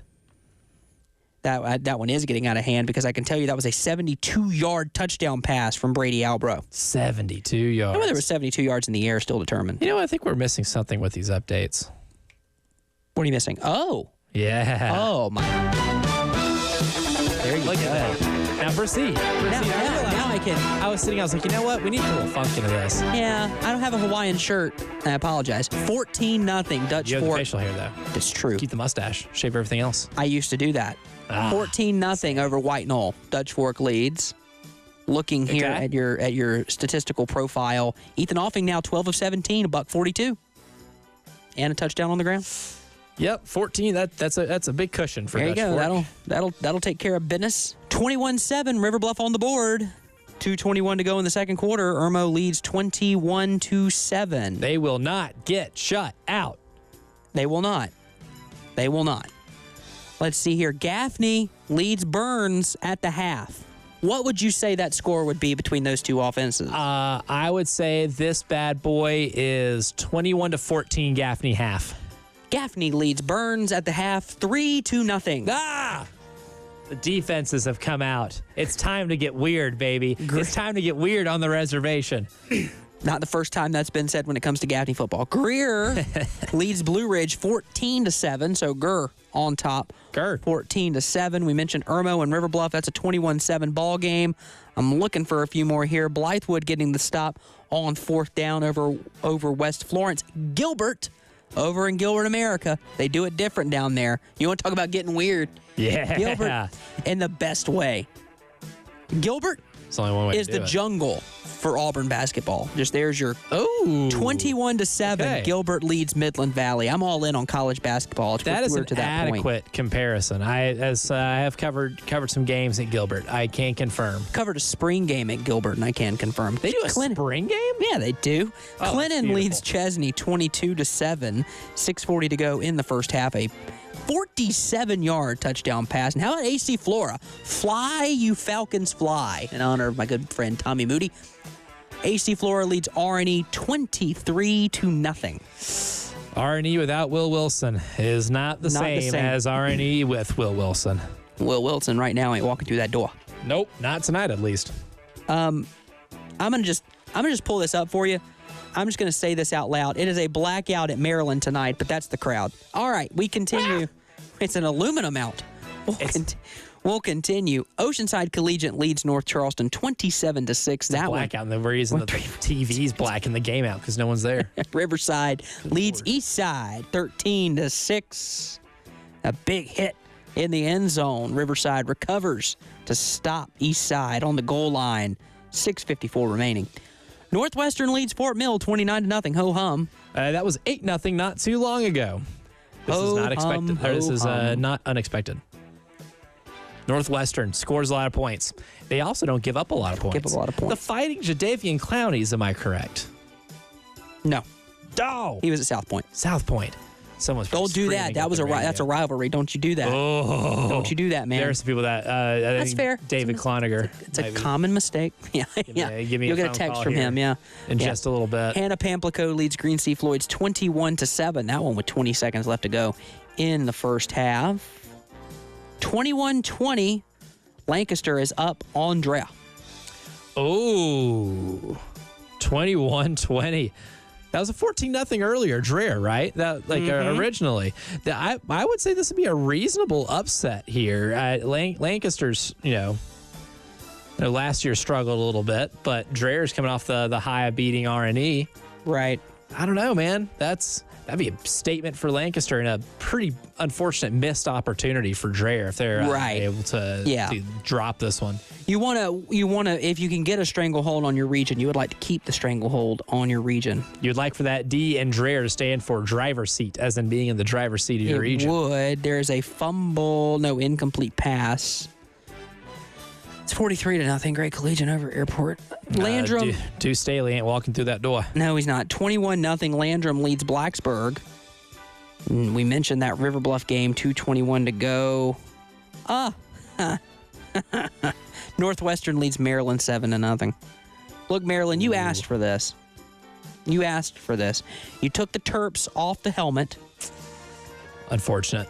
It's a nice flag. Script. The Terps script. Mad respect to Jay Phillips. I get it, but Maryland's... He's a semi-fan. He's a semi-fan. He has paid for a tuition of a student. Which is fine, and I get it. But yeah, that's not working out for them very well. Maryland not working out for them at all. We mentioned Northwestern rolling right now. Carolina Forest Panthers up 34-0 in their ball game. Wilson Hall leads Trinity Collegiate 12-0. That one's at the half. We mentioned Dutch Fork up 14-0 on White Knoll. As I refresh the scoreboard here. By the way, Thursday scores, we mentioned Saluda 53-0 over Pillion. Yeah. Ben Lippen beat Heathwood Hall 10-6. Oh, man, Heathwood Hall has really struggled this year. Yeah. That's a team that I had higher expectations for at the beginning of the season because of some of the talent that they have. But, man, it's been real tough sledding for them. We have scoring for Ben Lippen. We have scoring in Westwood. It's 6-0 Westwood over Spring Valley. The Vikings trailing in that one. The Vikings still trying to find something after Coach Robin Bacon's retirement. Still looking for something there. Ridgeview leads Lugoff Elgin 29-0. Batesburg-Leesville 21-7 leaders over 96 High School. And that is a look at the scoreboard as it stands right now. They've got across the West Palmetto Florence State. 13-0 nothing over Blythewood as well. Yes, that's the last score that I have. Again, we're waiting on an update there. A lot of these games are going to get we're going to get a massive update here in about 10 to 15 minutes with these games hitting halftime. That's when we're going to get the real update. When Score Stream kicks in. It is actually worth noting. 39-0 Strom Thurmond over American Leadership Academy.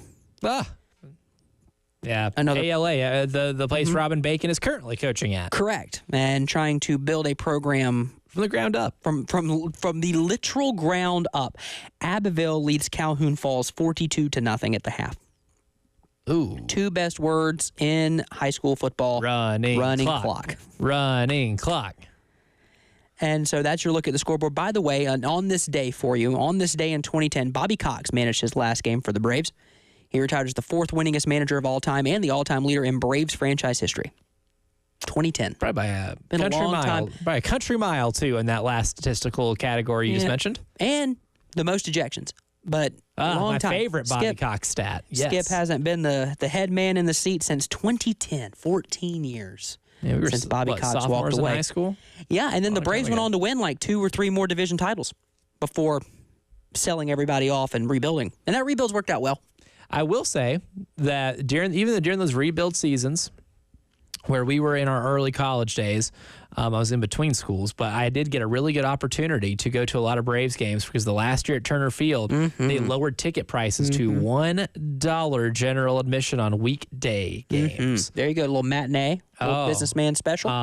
Yep. Or a couple times where, me and a buddy would get up early, drive down there and be like 6 o'clock first pitch. Yeah. Oh, man. Saw we did an entire series that way. There you go. The Marlins and Blue Jays. Look at that. That's how you do It it. was fantastic. It was And so much nothing's fun. better Went to than so many now games. being an adult and being at work and being able just to fire up a baseball game, right? Yeah. Because your Braves are playing. You probably should listen to it to be a respectful employee, right? So, again, nothing better than day baseball. But now we got playoff baseball and we have high school football action across the state. As we get these games closer to halftime, we'll look ahead to your Saturday next on the Love Chevy High School Scoreboard Show on the game.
Welcome back into the Love Chevy High School Scoreboard Show on the Game. Justin Hall, Elijah Campbell, Ed Bird with you on a Friday evening. And we just ran through your scoreboards. If you missed that, hang tight. We'll get back to it shortly. Let's go to the Love Chevy phone lines, though. Roger joins us. Roger, what you got for us? Game score. Northside Christian 9. Umber Prep 7 halftime. Blackwood Hilda 29. Wagner Sally nothing halftime. Hunter County Tyler, my alma mater, leading Calhoun County 22 nothing. Set up a showdown with Blackwood Hilda in 2 weeks at Hunter County on October the 25th. All right, that's Roger giving us an update. The Fighting Rogers of HKT. That's right. As they will always be taking care of business. Eloquently known as. Yeah, they're pretty good. That's a good ball club they got this year. HKT over in Nice's. Yeah, you know pretty me. Good. Pretty good. Rogers down with HKT. That's true. Let's look ahead. We got you your score updates for right now. If you have an update on a score that we didn't mention or you're looking for one, give us a shout. 803-404-6100. Or you can comment on YouTube, the Game TV. That's right. We're streaming there. Or you can hit us on the artist formerly known as Twitter. We're there as well. Let's look ahead to your... We're everywhere. We're ubiquitous, baby. Let's look ahead to your Saturday. It starts at noon up at Warren McGurk Alumni Stadium in Amherst, Massachusetts. Someone get Mike Uval on the phone as UMass welcomes Mizzou.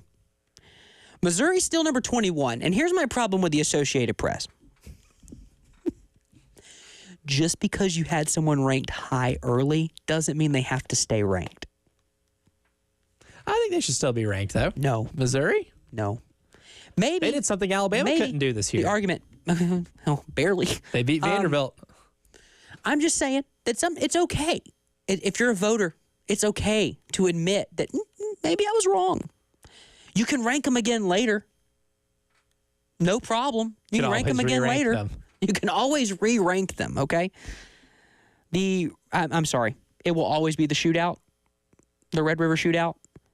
It will I've always be referred to it as the Red River rivalry. Nah. But I don't know if I've ever officially referred to it as the Red River shootout. But that's what I grew up knowing. That and the cocktail party. So yeah. Oklahoma and Texas. Adequately named. Number 1, Texas. Number 18, Oklahoma in the Cotton Bowl. That game should always be at noon. If I were commissioner, it would be at noon. It's going to be really weird seeing that because that means the game's going to be like, what, 3 hours? We're about 3 hours in. It's that, so it's be like 6:30. Actually, local time it's 5:30. So. Exactly. Georgia hosts Mississippi State. God bless you, Mississippi State.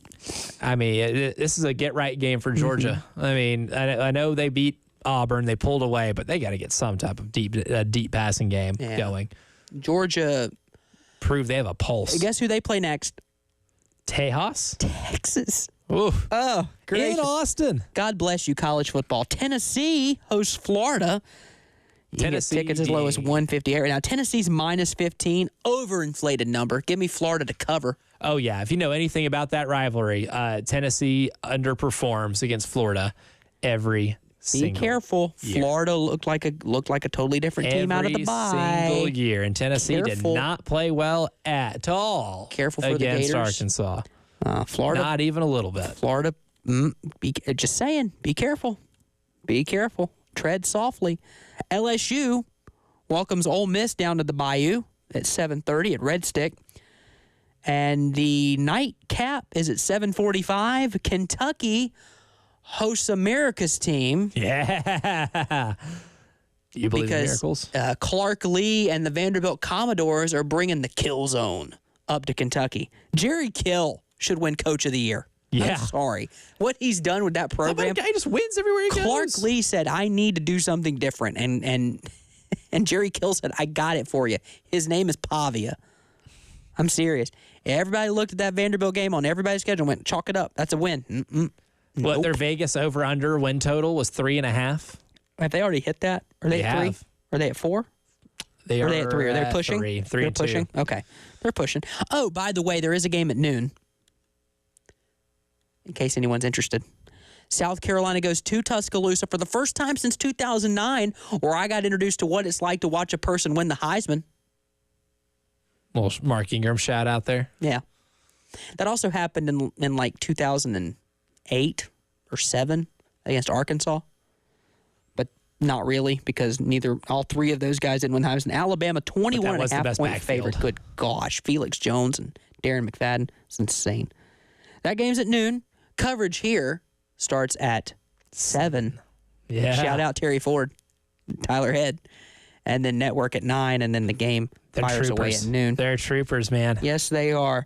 Couple more games for you if you want to keep a lookout for them. Big Ten matchup right now, Maryland and Northwestern. Hey-oh. Get excited. That's the matchup there. Some just need a certain quarterback in that game to throw for over 250 yards. That's really the only thing that matters, really, locally. I think that's that's the only thing that matters somebody who may or may not have talked about that with a special app that you can use a really cool promo code on to get a cool offer. I've heard about it. I heard about it actually when I was driving today. You did that read as I was driving. Anyway, let's go to the Love Chevy phone lines, 803-404-6100. Our buddy Kale is on the line. Kale's going to have to compete with the PA guy. Go ahead, Kale. Yeah, I've been having to compete with him all night, but it's okay. Hey, so we got a halftime score update. Not much has happened, actually, surprisingly, since I was last on the phone with you guys. It's still 13-7 here at halftime with West Florence leading. A lot of defense, surprisingly. There was a lot of scores early in the game. It looked like it was going to be a shootout, but then Blythewood's defense has shown up. They've done a great job containing this West Florence offense that's averaged 31.5 points a game. The half was ended, actually, by an interception by number 15, Jalen Green.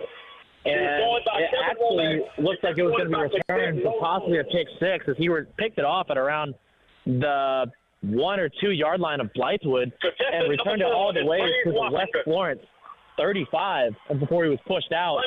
So that West Florence avoided disaster there. But these two defenses have done a really good job. But one of the things that I haven't really called much is Sterling Sanders, the defensive lineman for Blythewood that's committed to Georgia Southern, number 52. I've only called his name once tonight. It was a tackle for loss.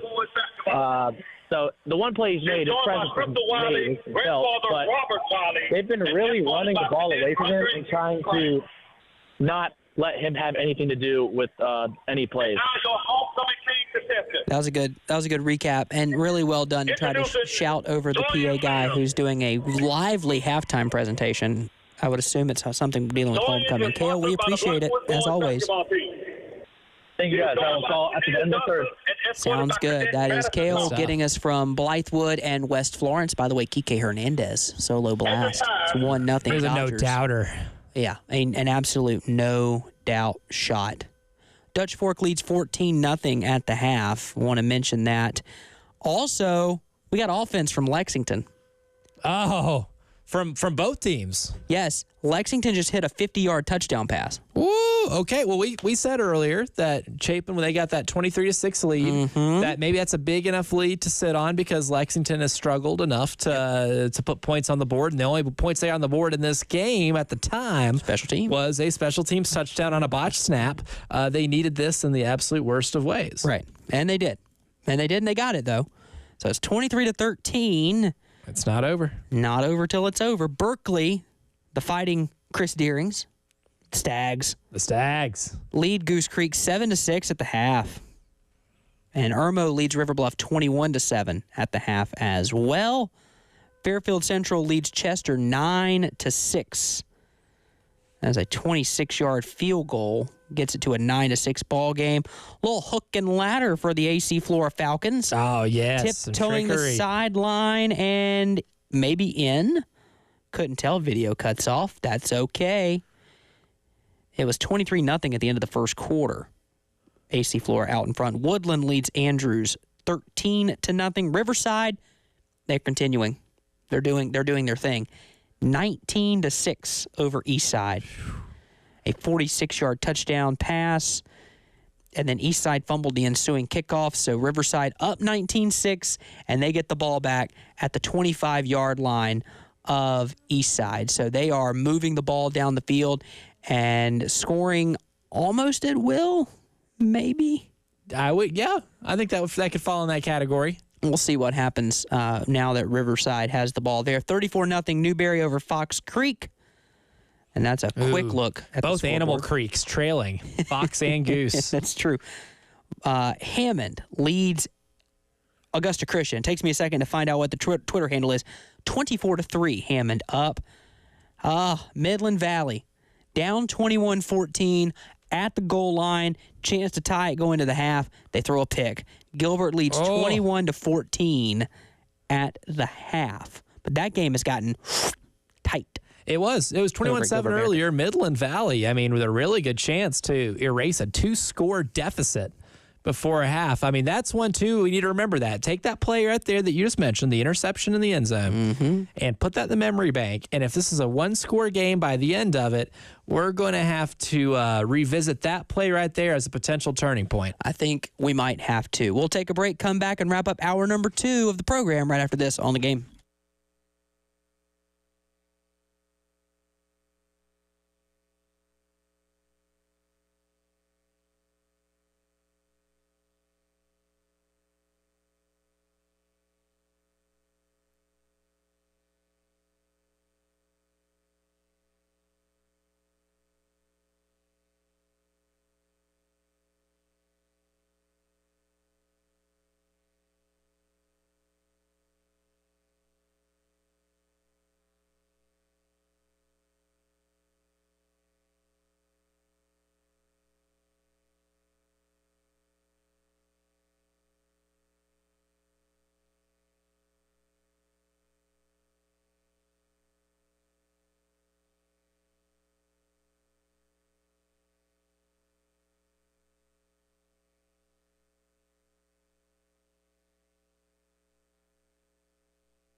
Welcome back into the Love Chevy High School Scoreboard Show. On The Game, Justin Hall, Elijah Campbell, Ed Bird, wrapping up hour number 2 of the program as we look around the Palmetto State and look for scores in your area. Let's see what we got here coming up. I will not mention that clip I just saw from a certain college football game that's taking place. I will not do it. Oh, is it one Maryland High School versus Northwestern? Yes, Northwestern is a high school. Northwestern is a high school here. Nation Ford is trailing at the half, 28-21. That is actually a high school score. Can give you that one. Riverside did cash in. They did score. It's 27-6, Riverside over Eastside. I'm telling you, be careful. Riverside might have something to say in that region. I think so. Playing pretty good football. I think so. This would be a statement win. It's the half. between Gray Collegiate and Airport. Oh, man, please tell me they kept it under 50. Yes, they did. They kept it under 50. It's 43-0 Gray Collegiate over the Eagles of Airport. Now this clock can make like Forrest Gump across the continental United States and just keep running. Just keep running. And then what one you need. day, I didn't want to run anymore. And that's what the clock will do. One day it will be like, nope, all zeros, not running anymore. At some point, the game will end. It will have to end. Please. 29-0 Ridgeview over Lugoff Elgin. Grr leads Blue Ridge 28-14. That one almost at the half. And West Florence leads Blythewood 13-7 at the half. Might end up being your best game of the night there if you're not careful. Yeah.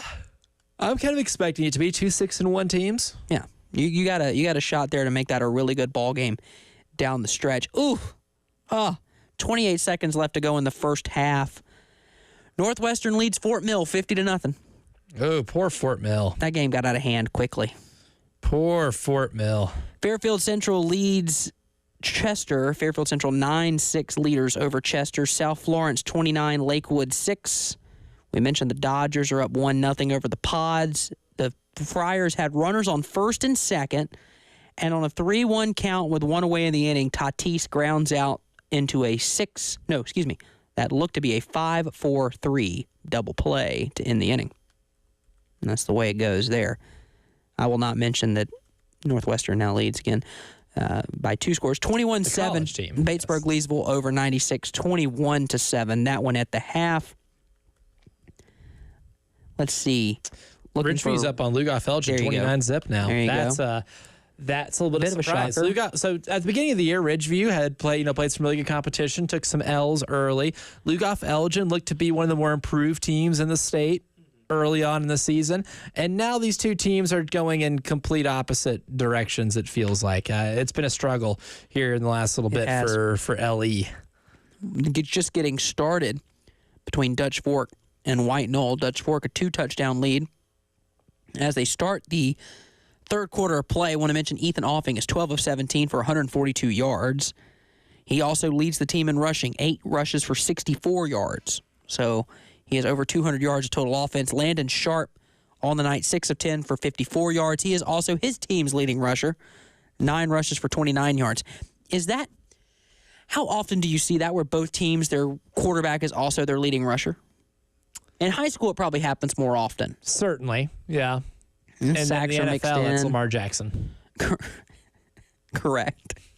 As a Falcons fan, I don't need Kirk Cousins being my leading rusher. Oh, you'd be in trouble. You'd be in big trouble, especially with a guy named B. John Robinson on the field. It is 23-13, Chapin over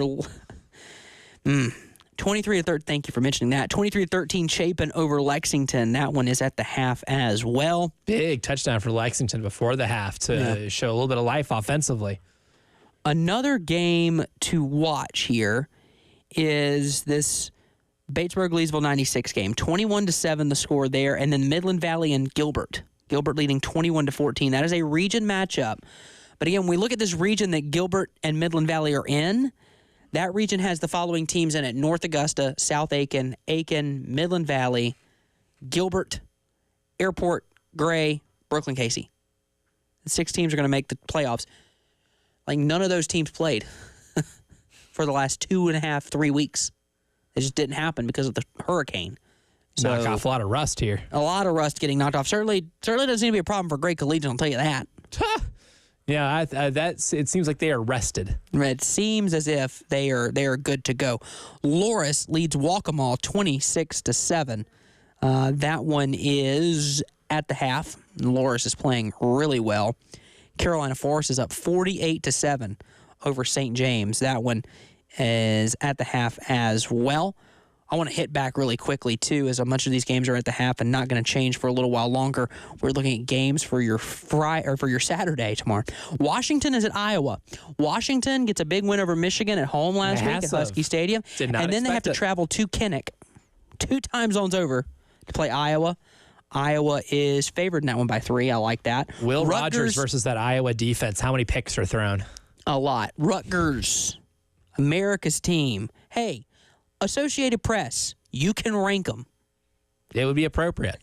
They are They hosting beat that Wisconsin. Washington team that They Michigan did. couldn't beat. They did. Penn State has to travel 2 time zones over. 3 time zones over. 3, yeah. To play Southern Cal over at the Coliseum. That's my guaranteed upset pick of the week. Number 4 Penn State. Number 4 Penn State. Of which And this is when they drop it. This is when they completely soil themselves. Now, when they get to this type of ranking. And I love that you queued me up on that because here's what I'm going to say. I hear all the time how James Franklin is overrated. James Franklin is overrated. Here's my question. What is he rated? That's a really good question. They're 25-4 in conference. Yeah. And those losses are to the following teams: Ohio State and Michigan. Yeah. So is he the 3rd best coach in the country or in the conference? I could make that argument. And if he's the 3rd, 1,000% and if correct. he's the 3rd, then he's not overrated. Yeah, he's rated. He's rated. He's properly rated. He's properly rated. Dude. And I think they could win that game against Southern Cal, although Southern Cal's defense has gotten better. And they've won a Rose Bowl since he's been there too, man. Like the thing with Penn State is people that are like, "Oh, would James Franklin be on the hot seat?" Can't win Penn the big State? one. Yeah. It's like whatever. Like, what coach in college football that'd be available right now is going to get you to where you're already at? Sign me up. Sign me up to win 10 games a year. I'd rather be that close, win 10 games a year, and then instead of trying to shoot for the moon and then be rebuilding for 6-7 wins. So you'd rather be Penn State than Auburn? Yeah. Okay. Cool. Significantly, yes. Great analogy. That is a phenomenal analogy. Illinois hosts Purdue tomorrow at 3:30. By the way, that 3:30 game on CBS is Penn State and Southern Cal. Still getting used to that. I'm sick. Oregon and Ohio State. Number 2 versus number 3 at Autzen Stadium. This is the game. Ohio baby. State's a 3-point favorite on the road for no other reason than I just want to see it happen. Give me Oregon. I'm saying Oregon wins. Give me Oregon. In that Dude, one. I think Ohio State still wins the national championship. That was my pick at the beginning of the year. I'm sticking to it. It's a good but pick. this is a game where they have to fly across the country in a hostile environment where there has never been a team ranked this high play them in Autzen. Or never been a top 5 matchup, a matchup of this caliber in Autzen. It's an undefeated environment, man. Yeah. And like Will Howard's got some big game experience at quarterback, but so does Dylan Gabriel. And I am a big Dan Lanning believer. I am not taking any credence into some of the close results from earlier in the year. Boise State's a lot better than people think. Correct. Michigan State's decent. Michigan State's decent. Rebuilding, and they took a hammer to them last Friday. They're playing their best ball right now. This is going to be a further example of them playing their best ball right now. And if you're betting on this game and you're getting 3 points for Oregon, take that. Yeah. We'll look at the ACC slate later on tonight. We'll talk more about Carolina, Alabama as the night rolls on. But the second half of games is beginning, and the second half of our program begins after the break. More of the Love Chevy High School Scoreboard Show coming up.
Welcome back into the Love Chevy High School Scoreboard Show on the game, hour number 3 of the program. As we are over the halfway mark, if the rain comes, if the rain comes and we have to call this thing, it's now official. So we're over the halfway point. Yeah, we're halfway through the 5th inning. I'll put it that way. And speaking of, in the top of the 4th, the Padres are, well, they're not giving Yamamoto much trouble. He's thrown 46 pitches through 4, and the Dodgers lead 1-0. As we await more scores to roll across here. Most games are at halftime or jumping back in. We're waiting for those to really clear themselves up here. 9-6. Fairfield Central leads Chester. Looking for a few more here. That one we mentioned a couple different times. Here we go. Lower Richland, 15-14 leaders over Wilson at the half. First time I've seen that score tonight. Oh, first Lower Richland score that we got. Yeah. Oh, no doubt. That was flying under the radar a little bit. 24-3, Hammond over Augusta Christian. By the way, I just want to mention, I don't want to leave our college football slate short. The ACC, if you want to hit some white noise and maybe curl up with a nice warm blanket and a warm glass of milk, you could take a nap. Clemson is at Wake Forest. Yeah, 20.5-point favorites on the road. Yeah, that'll do it. Georgia Tech is at North Carolina on the CW. So it interrupts your Gilmore Girls. Stanford is at...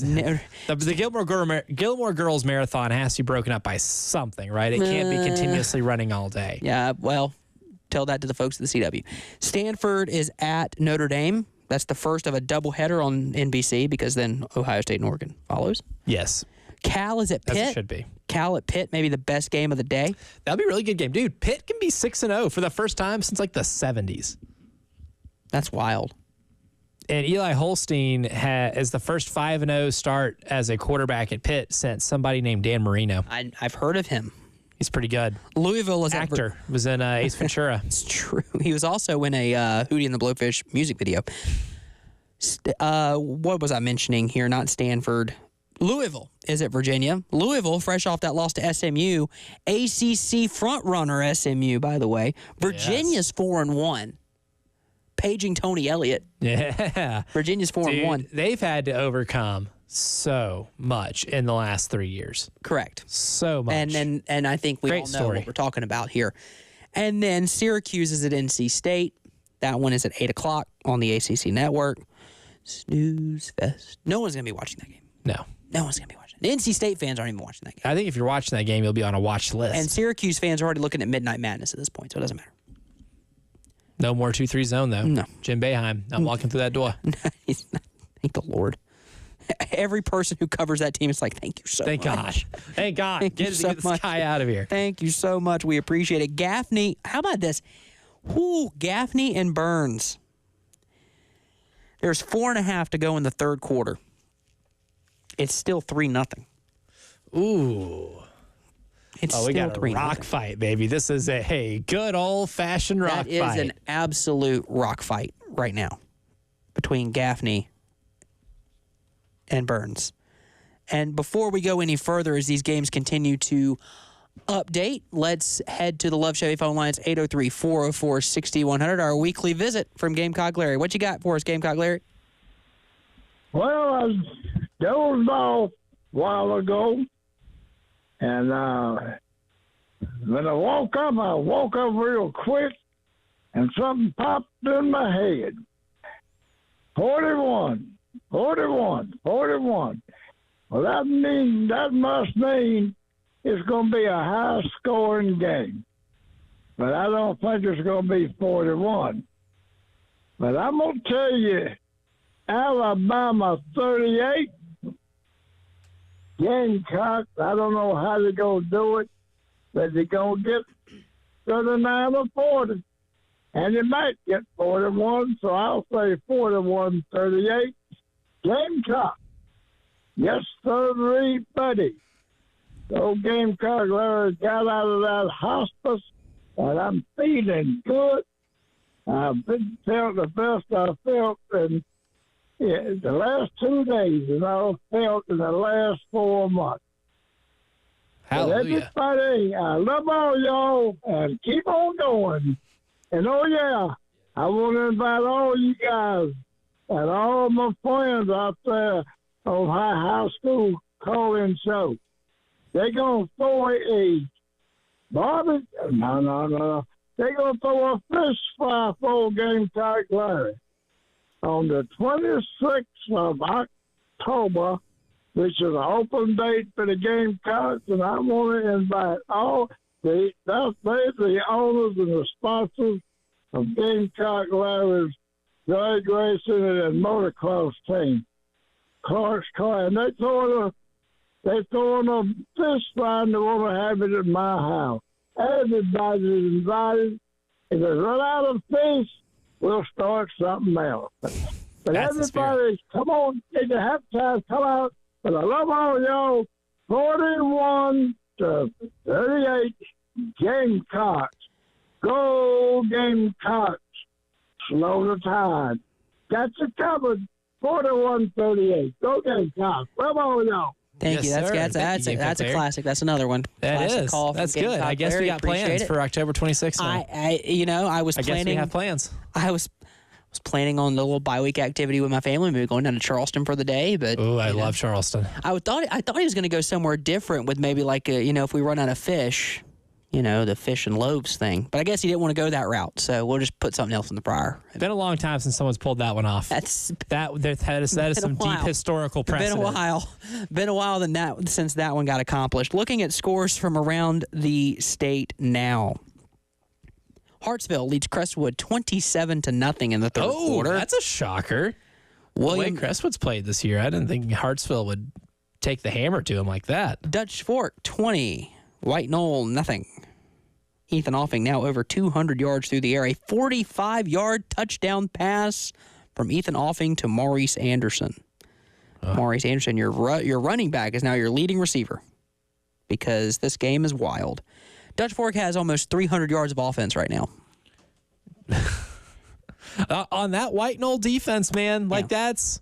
I don't know if I can emphasize enough exactly how well coached White Knoll is on the defensive side of the ball and how they had, like in this game last year, how they had Ethan Offing and Dutch Fork in a torture chamber for a lot of that game. And obviously Dutch Fork did the reverse to them in the state championship game, and now, they're meeting again here tonight. Putting up those numbers against this team is no easy feat. That's true. Camden Military trailing Florence Christian 21-6. I have a Rick Pitino sighting at Kentucky Midnight Madness. Interesting. He's the Y in Kentucky at Rupp. Rick Pitino is back at Rupp. The grift keeps grifting. 40. There's no loyalty in that, man. That is the griftiest. There are jokes that can be made, but those have to be made off the air. The griftiest man in college athletics. Buford leads Faith Christian 42-6. John Paul II beat Hilton Head Prep 40-0. Wilson, man. Wilson Hall. That's a blessing. It's impressive. Wilson Hall leads Trinity Collegiate 20-3. Latta over Hemingway 46-0. That's a whole lot of points. Hannah Pamplico leads Green Sea Floyd's 21-7. I'm going to keep reading, and we're going to see how many puns Elijah Campbell can come up with. We're going to see. Lakeview leads Carver's Bay 21-6. Ooh, I got nothing. Lakeview's really carving up Carver's Bay. Oh, there you go. Okay, okay. The Fighting Rogers of HKT lead Calhoun 22-0. The Saints trail in that one. You're used to the Saints trailing. Louisville leads Lee Central 20-7. Oh, you got jokes now too. When your team's leading the division this early, it's okay. Whitmire leads Dixie 30-0. Keenan. Wait, whoa! Whitmire leads Dixie 30-0. Yeah, I'm going to gloss over that one. That's called glossing over a score that's impactful. Yeah, Dixie's trailing by 30. The lone undefeated team in 1A, in SCHSL 1A, is getting completely clubbed. Boat raced. By a team that I believe is 1-5? If that score is correct. We will have to double check 1-4. At 1-4 Whitmire. Undefeated Dixie. Just starting the second half up at Blythewood, a 35-yard touchdown pass for Blythewood puts them up over West Florence 14-13. When I say wide open, I mean wide open. Scheming a man open. Dillon leads Ainer 28-7. Yeah, shockingly when a guy ends up wide open, you do have opportunities for scores and points. It's amazing how that works. It's almost as if play calling sometimes works. Oceanside Collegiate leads North Charleston, 27-6. Loris leads Waccamaw 33-7. Ooh, Waccamaw getting whack-a-mawed. There you go. Yeah. I was going to go with walking all over Waccamaw, but that one's better. That's good. That one's That's better. good. Hanahan leads Like whack-a-mole, but whack-a-maw. Hanahan, Workshop that I'm a with little you. bit. Hanahan leads Orangeburg Wilkinson 10-7. Newberry shutting out Fox Creek 34-0 at the half. Yeah, bad night for creeks named after animals. That's true. Mountain View Christian, 3 separate words, leads Chapman, the Fighting Debo Samuels, 6-3. Now, Chapman High School is located in Inman, South Carolina. If you're driving up 26, you're heading toward the North Carolina state line, exit 1, that's Inman. They got a great Ingles right there and good Starbucks. Oh. Inside the store, of course. Now, Mountain View Christian is just a couple of exits back toward Columbia. They're located in the town of Cowpens. Cowpens. Now, there is a famous battle that took place there in the Revolution called the Battle of Cowpens. And I have yet to convince my betrothed to have us stop there. I want to stop there every time we drive. My lady. I really want to because I want to see. By the way, there is a painting of the Battle of Cowpens in the State House. If you're going up one of the stairs, going up toward the top level, Still not even been inside the State where the House. people. I need you. I have my personal tour guide right here. Let me take you. We'll go. We'll broadcast live from there. We just won't tell the state troopers. That's right. If they ask, we can bribe them by just getting them on. They can give their football takes. There you go. I'm sure they've got them. I'm sure they got them. I've talked to them before. Yeah, they've got takes. They've got takes. Surely. But there's a painting of that. But Cowpens, Mountain View Christian, located in the town of Cowpens. Broome leads Union County 14-12. Not quite a sweeping, but Broome is winning. Look at you. The Wildcats of Dillon lead the Blue Jackets of Aner 21-7. That one taking place in Dillon. Lake City leads Atlantic Christian 22-10. Lake City beating an undefeated. By the way, that Dillon right there, they have clear eyes, full hearts. Can't lose. Now that's the TV version of Friday Night Lights. We're still working through that. And I think that might be the only thing I could possibly quote from the TV show. I've never watched the TV show. That's the only thing quotable from the TV I have read the book. I have watched the movie countless times. The movie's celebrating an anniversary, if I'm not mistaken. Really? Maybe. I think. Maybe. 2004. Yeah, I think that was actually released in 2004. So, wow, that maybe being 20 years old makes me feel... Woodland leads Andrews 13-0. Kudos if you know Woodland's mascot. They would be the Woodland Creatures. They are a creature. Ah! They are not just the Wolverines. They are the Wood Wolverines. Now, I will effort during the break with to determine if that is such an animal or if they just took the first part of their name and added it. The Academic Magnet Raptors trail the Wolves of Timberland 47-0. Academic Magnet Raptors. The Sherrall Braves. Magnetic Raptors. Correct. The Sherrall Braves lead the Pageland Central Eagles 13-7. So at least one Braves team's playing well and still playing. One's actually outscoring somebody. Hey-o. Look at that. One of them has offense. The Volunteers of Andrew Jackson. He volunteered to be president. They lead the Chesterfield Golden Rams 19-14. Yeah, that's a score that Volunteer fans are familiar with. 19-14. Is this when Nico Amaliava runs out of bounds on the last play of the game when he should just throw it to the end zone? Yeah, when there's like 6 seconds left. What are we doing? Hey, kid. Watch that game at the end. I'm thinking, what are you? I didn't even, truthfully, honest, pull back the mirror here. I didn't want Tennessee to win. Like, I root for chaos. And if the Gamecocks aren't going to go undefeated, I root for chaos. I want 2007, and we're so close to it.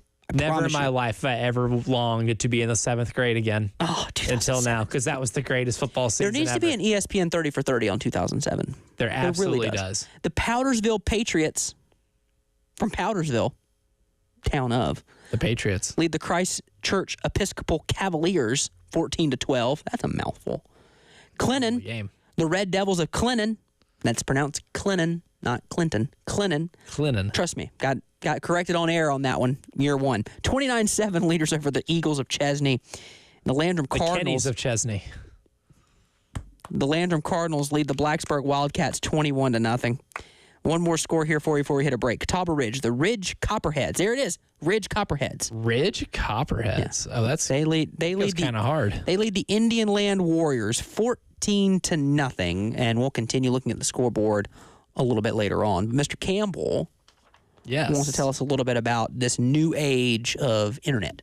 That's right. This is not just internet. This is internet built for the future, my friends. Why reboot the internet when you can rebuild it? And that's what Lumos aims to do, because the internet as we know it was built for the last 50 years when landlines ruled and cable TV was the future. Remember using landlines? Yeah, I remember being in middle school too, long time ago. It's time for the internet as we don't know it. Where small cities have internet as fast as big cities, where uploads are as fast as downloads, where your digital life is never interrupted, and the metaverse isn't just a concept, but it becomes a part of life. It's time for 100% fiber optic internet that's built from the ground up. An internet built for the communities where we live, work, thrive, and grow. An internet built for small businesses that want to make a big impact. An internet built for families with smartphones, video games, voice assistants, tablets, nanny cams, robot vacuums. Those things are fancy, and everything in between. All of this, all online and all at the same time. Look, this is an internet built for the most hopeful of all things. That is the future, because whatever the future holds, they make it faster. Lumos, internet built for the future. See your future at lumosfiber.com/future.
Welcome back into the Love Chevy High School Scoreboard Show on the game. Justin Hall, Elijah Campbell, Ed Bird with you here on a Friday night. 803-404-6100 where you can get us on the Love Chevy phone lines if you would like. You can also comment on the Game TV on YouTube. We're streaming there. You can hit us on Twitter, the artist formerly known as, if you would like to as well. If you got a score for us, if you want to update us on one, if you're going to call and ask about the airport score, don't.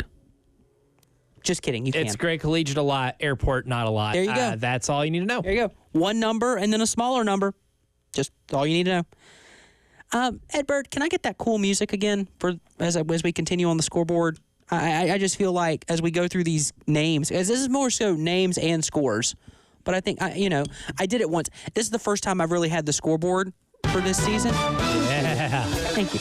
Elijah's been having it all year, and I just get so jealous. This music will make you feel alive. It's so jealous. The Beaufort Eagles lead Colleton County Cougars 14-0. Lower Richland Diamond Hornets. Used to be just the Diamonds, by the way. I think I've told you that before on the air. Yeah. Used to just be the Diamonds. I like the addition of Hornets there. Do you? Because diamonds are forever, so is Ric Flair. Anyway, that's not the point. Woo! That's neither here nor there. There you go. There you go. I just want to add that in as my scoreboard refreshes, which is perfect because it needed to after sitting there for a little bit. We mentioned Landrum over Blacksburg, 21-6. Landrum, the Cardinals out of Campobello, South Carolina. Quaint little town, Campobello. The Bruins of South Florence lead Lakewood 35-12. Tie ball game at Gilbert America. It's 21-21. The comeback is complete. 21-21. We don't have a tie ball game. This is incorrect. Lancaster leads Drea 27-26. Ooh. Maybe some serious implications here in this one. Maybe the best mascot name in the state is in this game. The Daniel Lions out of Central lead Travelers Rest 40-0. But Travelers Rest will always remain undefeated with their name. They are the Devil Dogs. The Devil Dogs. Oh, they got that devil dog in them. Not just any dog. They got that devil dog. Shout out to ESPN's Ryan McGee. He's Travelers Rest alum. Really? Mm-hmm. Interesting. Mm-hmm. Okay, so Ryan McGee is a devil dog himself. Yes, he is. Blue Ridge trails Greer 28-14. The Bobcats of Seneca. I wonder if there are any Bobcats in Seneca. They lead the Bulldogs of Berea 29-0. Captain Dave's Lawrence Raiders. Look at this. Oh, are the Fighting Captain Dave Adair's winning a football game? 39-0 over the Tigers of Southside. Not only are they winning, they're beating a team called the Tigers. All right. Oh, my God. Dave Adair would be so happy right now.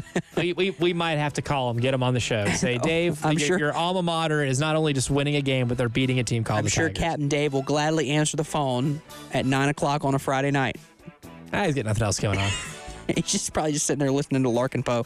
That's probably all he's doing. Yes. That's literally probably what he's doing. Maybe playing guitar. Who's to say? Both. Yeah, he could be. Playing Larkin Poe songs. There you go. Guitar. More than likely the case.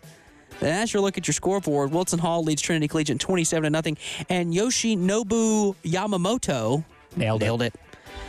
5 scoreless innings with the season on the line. He induced fewer swings and misses, 4.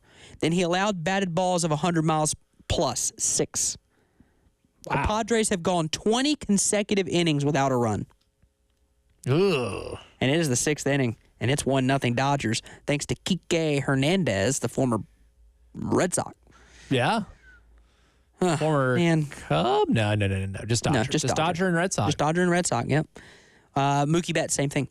Dutch Fork leads White Knoll 28-0, which, by the way, is it not crazy that the Mets are in the championship series? I'm going to leave it there. It's nuts. Wild. Would not have expected that back in May. It's the power of Grimace. I'm telling you, dude, Grimace holds some majestic powers that other people might not be privy to. We have a final score from Abbeville, actually from Calhoun Falls. Abbeville wins 56-0. They're now 4-1. They are 1-0 in region play. They host Whitmire next Friday night. And the train just keeps rolling. That only lost to Batesburg-Leesville. Correct. Chapin gets an interception on the first series. It was returned for a touchdown, but a Chapin, and I'm reading it, Chapin and Lexington player get involved behind the play. Chapin personal foul. I guess it took the touchdown off the board. Chapin now punting. So Lexington penalties. Avoid and cancels out a pick 6. So Lexington still keeping that to a 10-point ball game. A chance to make it a 1-score game here. Correct. That could be a Huge. real shifting of tide here. Exactly. Spartanburg leads Dorman 10-7. End of the third quarter. Ooh, getting closer. And 2 very even, in terms of just like evenly matched teams. I feel like Spartanburg and Dorman is about as evenly matched as you can get. You don't get much more evenly matched than that. Into the third quarter, Irmo leads River Bluff 28-7 going to the fourth quarter. So River Bluff survived the early onslaught from Irmo and have sort of steadied the ship here. They're just having trouble putting the ball in the end zone. It's 21 very early points for Irmo. Correct. In the game. We are heading to the fourth quarter at Gray Collegiate. It is 50 to not 50. That's a very good way of putting it. Yeah. Take the 5 off the 50, and you've got Airport's score. It's 50 to nothing. That's one way of putting it. Fairfield Central leads 9-6 over Chester going to the fourth quarter. Low scoring, punch. Fort Mill trails Northwestern by a lot. It's 56 to nothing Trojans. Because that's just what they do. Yeah, they score a lot, and they don't let you score hardly any. Don't let you score hardly any. By the way, we did not look at the latest top 10, but I can't find it right now. But we do have Shrine Bowl selections. Great honor. The Shrine Bowl roster is announced, and we have Gamecock commits and Tiger commits, if you're interested. Quarterbacks selected to the Shrine Bowl include A.J. Brand of Irmo, Will Wilson of Richland Northeast, and Cutter Woods out of Westside going to the Gamecocks. Running backs include Tydarian Greer from Fairfield Central, Marquise Henderson from Belton Honeypath. He is committed to Clemson. BHP. Landon Stone out of Clover. Wide receivers selected to the Shrine Bowl out of Westside, Shamarius Bomar, Connor Brown out of North Augusta, Malik Clark out of Rock Hill. Anyone know him? I've heard of him. Jaden Sellers out of South Florence. Heard of him? I've heard of his brother. Both wide receivers are committed to the University of South Carolina. Mikkel Skinner from Riverside and Jamarcus Smith from Gaffney. Jaquel Holman from Blackville Hilda. He's a Gamecock commit. He got selected as an athlete. That's amazing. Shed Surratt out of Gaffney as an offensive lineman. Gamecock commitment as well. That's a big one. Amari Adams as a defensive lineman committed to Clemson. According to 24/7, the number 1 player in this class. Linebackers selected include Gamecock commit Anthony Addison out of Sumter, so he's a Gamecock in high school, will be a Gamecock in college. Jaquavius Dodd from Eastside, he's committed to the Gamecocks. He's been selected as well. Defensive backs, DeMarcus Leach from Abbeville, committed to the Gamecocks as well. And that's your South Carolina Shrine Bowl roster. Your North Carolina Shrine Bowl roster also has some Gamecocks, including Brian Rowe, a wide receiver. Do I sense a pattern here? Yeah, I think Shane recruits the area pretty well. Also, a lot of wide receivers.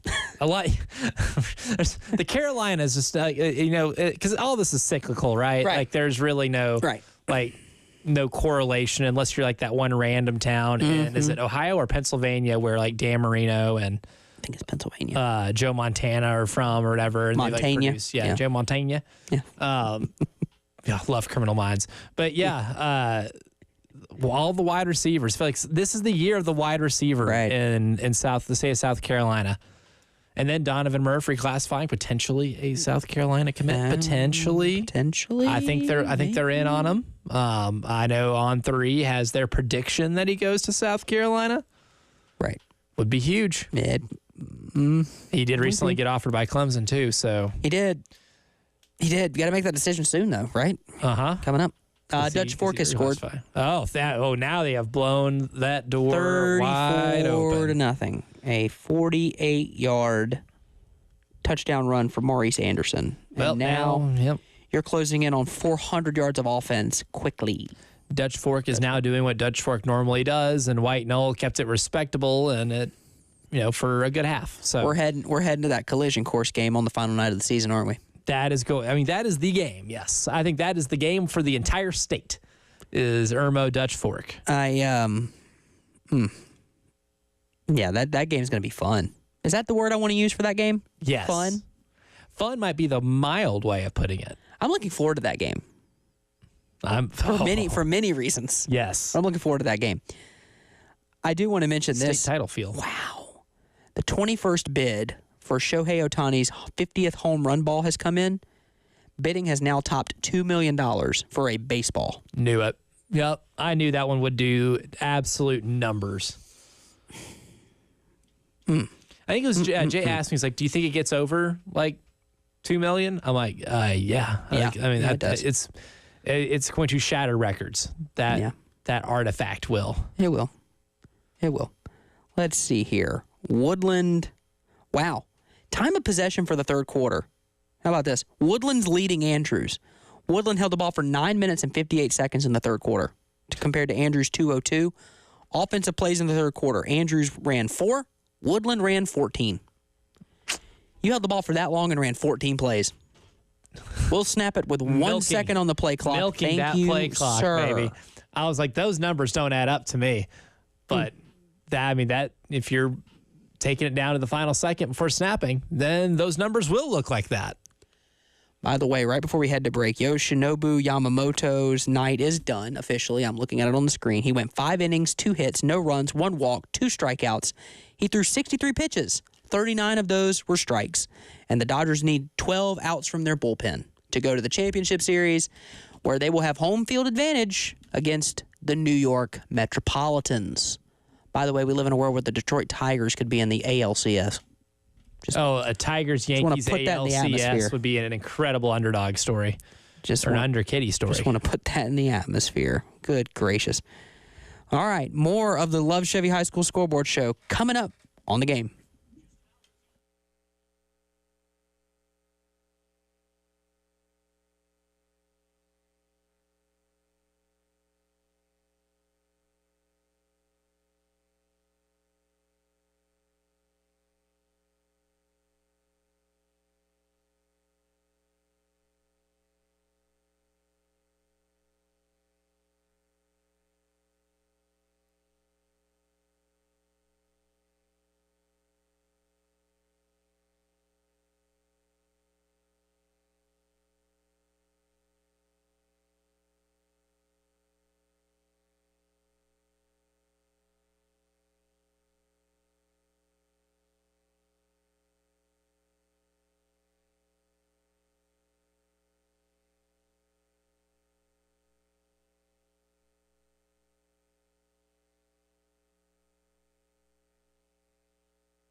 Welcome back into the Love Chevy High School Scoreboard Show on the game. Justin Hall, Elijah Campbell, Ed Bird talking high school football, talking all kinds of things tonight on a Friday night, as it's finally a chilly Friday night, and it looks like it's settling in because I'm a fan of the atmospheric sciences, and it appears we have a cold front that has settled in, and you can say goodbye to the 80s. Yes. Which is great. Glad for it, which is perfect timing because the fair's in town too. So I think if you're going to eat an elephant ear, you don't need to be sweating while you do it. I'm just putting it that way. You don't need to be sweating while you eat an elephant ear. You should be sweating from the turkey leg you had earlier. Let's go out to the Love Chevy. Let's go out to the Love Chevy phone lines. What an intro for our buddy Kale. Kale, what you got? Guys, we have a barn burner here to start the fourth quarter. West Florence takes a 19-14 lead. To start out the second half, Blythewood took advantage of a busting coverage. There was a West Florence injury, and the player for West Florence did not want to go down. He tried to make his way off the field, causing a bust-in coverage and a wide-open Ben Hendricks touchdown to take a 14-13 lead. And with a minute and a half left in the third quarter, John Henry Collins, Blythewood quarterback, is sacked by Clayton Fultz, and he fumbles the ball into the end zone, and it is recovered by number 99, Victor Tabb, to give the Knights a 19-14 lead. They went for two and did not get it, but then they tried, Blythewood was not able to move the ball. They tried to punt it, and as Aston Davis was punting the ball, he gets blasted by a West Florence defender, and West Florence took over at the Blythewood 38-yard line, and they now have the ball on the Blythewood 30 with 11 and a half minutes to go in the fourth quarter, up by 5. Special teams. They matter. They matter. There's three sides of the ball for a reason. That's right. Cale, thanks for calling, and we'll look forward to hearing from you for the remainder of this game. It looks like you are in quite the thriller there, and looks like Blythewood's going to need to get him a big stop here on the defensive side of the ball. So Cale Wilson, and of course Savage College Football on Instagram to be able to watch that. If you're like, oh man, this game sounds incredibly interesting, keep us tuned in so you can hear us give you the scores from the other games, and then watch Cale's stream on Instagram. You can do both. And then you can get all the high school football information that you need. Then you can really be doing this whole thing correctly. I have an update for you from Irmo. 7:16 to go in the fourth quarter. A.J. Brand threw an interception. He does not do that frequently. And River Bluff cashed in. Uh-oh. It's 28-14. I mean, how much time we got left? Seven. 7 in the third? Or fourth. That's right. Yep. 4's up. 7 in the fourth. So, I mean, game has gone final. Might have to get another turnover. Game has gone final at Gray Collegiate. Gray Collegiate 50, Airport nothing. Moving on. Mercifully. The Padres scoreless streak has now reached 21 innings. The clock, I'm afraid it is almost, the clock is striking midnight for my sweet Cinderellas. Yeah, I think so. Strom Thurmond has defeated American Leadership Academy 53-0. Batesburg-Leesville continuing their roll. They're good. They're continuing. They beat they're leading 96 after 3 quarters, 35-7.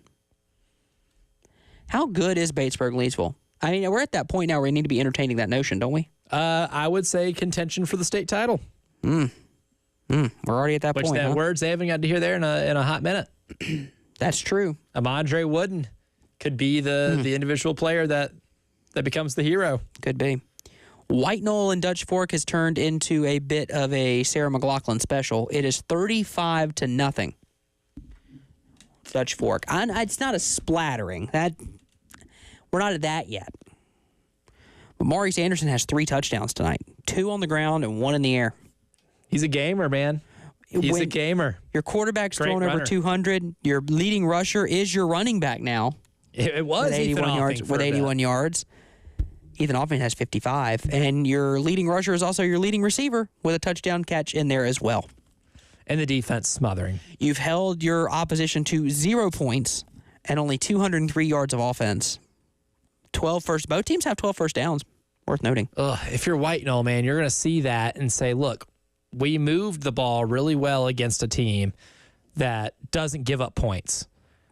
Where's the disconnect between us moving the ball and getting into the end zone? It's kind of like South Carolina the other day where Shane Beamer's like, we got past the 50-yard line 7 times. Well, that's great. If you only get 3 points, that's not so great. So where's the disconnect there? I think that's going to be a key focus on Coach Pelham and the coaching staff whenever they go back and watch the tape and say, where do these drives ultimately break down?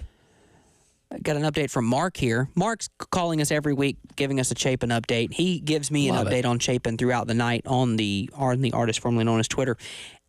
His words, everything going Lexington's way. Lexington muffs a punt, 5 Chapin guys around it. Lexington comes up with it. How? Long drive, punch it in from 2 yards out. Missed extra point. 3:45 left in the third quarter. Chapin 23, Lexington 19. We got ourselves a ball game. Buckle up, baby. Oh, I'm excited for Mark to call in now. This game is surely shaping up. Look, it was in the last hour of this show, it was 23-6 Chapin. They were throwing bombs all over the place. Yeah. The Albro to Bostic connection continuing to be dynamic for Chapin. And it looked like, Chapin might have scored enough points to keep a Lexington offense that has looked anemic at times this year at bay. Lee Corso's not going to be on the set at College Game Day tomorrow, unfortunately, but I will channel my inner Lee Corso and I say, not so fast, my friend, because Lexington's starting to put together some drives now. They're able to do that. Your outlook on that team gets a whole lot different. Oh, absolutely. There's no question about that. 23-19. That's not over, man. It's not over. There's still a whole quarter to play. Going to do it right this time around. Well done. Well done. By the way, I'm just getting clips from Big Blue Madness up at Kentucky. Egg on my face for not knowing that Kenny Brooks is no longer at Virginia Tech, but he's the women's basketball coach at Kentucky. Big hire. Yep. Hired this offseason. That was about as slam dunk a hire as you could have made if you were Kentucky. In Kentucky, there were times during that early Carolina run for Dawn where Kentucky was a problem. When Ryan Howard played, yeah. She was dynamic Big score. problem. Dynamic score. Actually, the last SEC loss, I believe, that Dawn has had was to Kentucky in that SEC championship game. It is still 28-14. Irmo over River Bluff, 6:35 remaining in the fourth quarter, and all eyes are on. Yeah, take a picture of that one. Nasty pitch from Yu Darvish. Yu Darvish strikes out Otani. Yeah. It's still 9-6, Fairfield Central. There's 5 minutes to play in the game. I'm getting some real 2011 LSU Alabama vibes. How fun was that game? Oh, one of my favorite games. Fun story about that. I turned down a date from a woman to go to a Sadie Hawkins dance so I could stay home and watch that game. Worth it? 100%. You saw a game of the century, part 1. I was like, this is number 1 versus number 2. I go socialize with women and my friends, or stay in my room and watch LSU Alabama. It was 2011? 2011, yeah, junior in high school. LSU was the home team that night. Am I wrong? Away. They were I'm at wrong. Bryant-Denny. That was Bryant-Denny. That's right. And then Alabama just boat raced them in the national championship game. 21-0. Yeah, the funny joke that I remember my friends telling me the next day is that Jordan Jefferson, brother of Justin Jefferson, correct, is still stuck at the Superdome because someone spray painted the 50-yard line before the team bus. He never made it onto the bus. Some say that LSU offensive unit is still stuck in the Superdome to this day. That was sentimentally speaking, that was the last game I watched with my grandfather. Last college football game I watched with him was that game. 21-0. Alabama wins that one. Horrific football game. I remember that one. It was an awful game. The national championship game was terrible. Weird thing about LSU too is that LSU's won 3 national titles since the turn of the century with 3 different head coaches. Nick Saban, Les Miles, Ed Ogeron, and all of those championships won in the Superdome. They even played in a 4th national championship game in the Superdome, but got beat to a former coach who coached LSU in a national championship game, in the Superdome, which they won in the Superdome. Welcome to the Twilight Zone. So, what I'm saying here is, when's the next championship game in the Superdome? And how much money can I put at once on LSU to win it? Well, don't worry. I'm finding out. This is what the World Wide Web was invented This is what you do. This is what you do when you're doing the Love Chevy High School Scoreboard show. This year it's in Atlanta, so we're looking. We're looking. So the next year it's in New Orleans. This is going to be like my lottery ticket. We'll keep looking. We'll keep looking. It has a semifinal or it's a quarterfinal game, so there is that. Yeah, quarterfinal game this year. Whenever it is hosting the championship game. Okay. I may or may not put down an irresponsible amount of money in a place where I could legally do such a thing. Yeah, can't do that here. Yeah, Spartanburg would never do it. No. Would never. No. Spartanburg leads Dorman 16-7, 6:54 remaining in the fourth quarter. By the way, I'm going to be looking up exactly when the Superdome will be the next host of the College Football Playoff National Championship game. I'm doing that on the internet.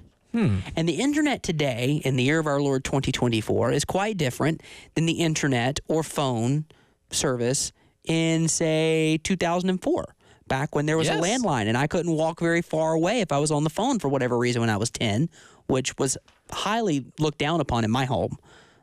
I'm not old enough to be on the privacy phone. for you, buddy. No privacy at all. But internet has changed, sir, and I think it has changed for the better. It has, and our friends over at Lumos have done a fantastic job of changing it for the better. They start by posing you off with a question, and that's why reboot the internet when you can rebuild it. And that's an interesting thought, because the internet as we know it was built for the last 50 years. You mentioned landlines. Those ruled. Cable TV was the future. A lot of things have changed since then. We use cell phones. We don't have cords on our phones anymore. We don't use cable TV as much. That cord's been getting cut as well for a lot of people around the country. Streaming has become the future, which means you need higher internet capabilities. It's time for the internet as we don't know it. It's where small cities have internet as fast as big cities. Uploads are as fast as downloads, where your digital life is never interrupted, and the metaverse isn't just a concept, but it will become a part of life. It's now time for 100% fiber optic internet that's built from the ground up. It's an internet built for the communities where you live, work, thrive, and grow.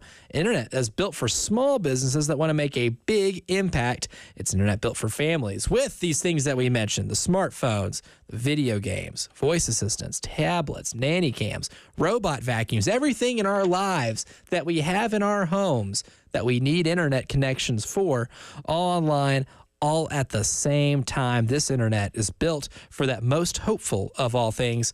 That would be the future, because whatever the future holds, Lumos does a really good job of making that faster. So Lumos Internet, built for the future.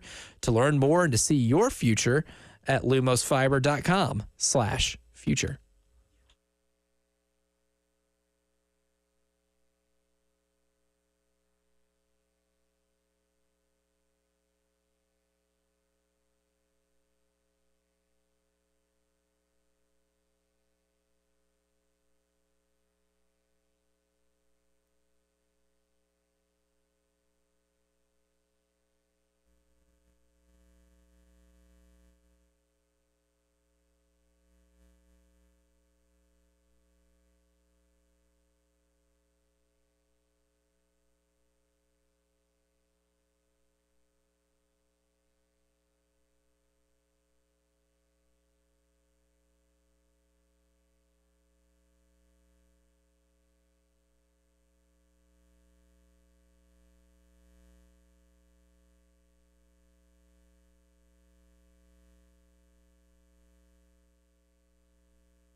Welcome back into the Love Chevy High School Scoreboard Show on the Game. Final segment here of hour number 3. Hour number 4 coming up with plenty of final scores from across the state. We'll hear from our good friend Uncle Lou Bajak at some point in that hour if his game wraps up.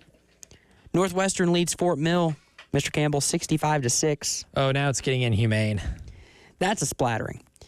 Dutch Fork leads White Knoll 38-0. They defeat White Knoll 38-0. That's final. Dutch Fork has played 6 games this year. It's their 4th shutout. Oh, so they've given up 14 points on the 10. 17. 7 in one game, 10 in another. So 17 points in 6 games. We're looking at about 3 points a game. Field goal. Getting ignorant. It's getting to where it's unnecessary. It's at the point now where Chapin got beat pretty bad by Dutch Fork last week. But that defense is so good that the Chapin offense might need to cut up little bits and pieces of that ball and all share it amongst each other, because that's a ball you use to score a touchdown on a Dutch Fork defense that, quite frankly, may not ever give up a touchdown again. You might never score on them again.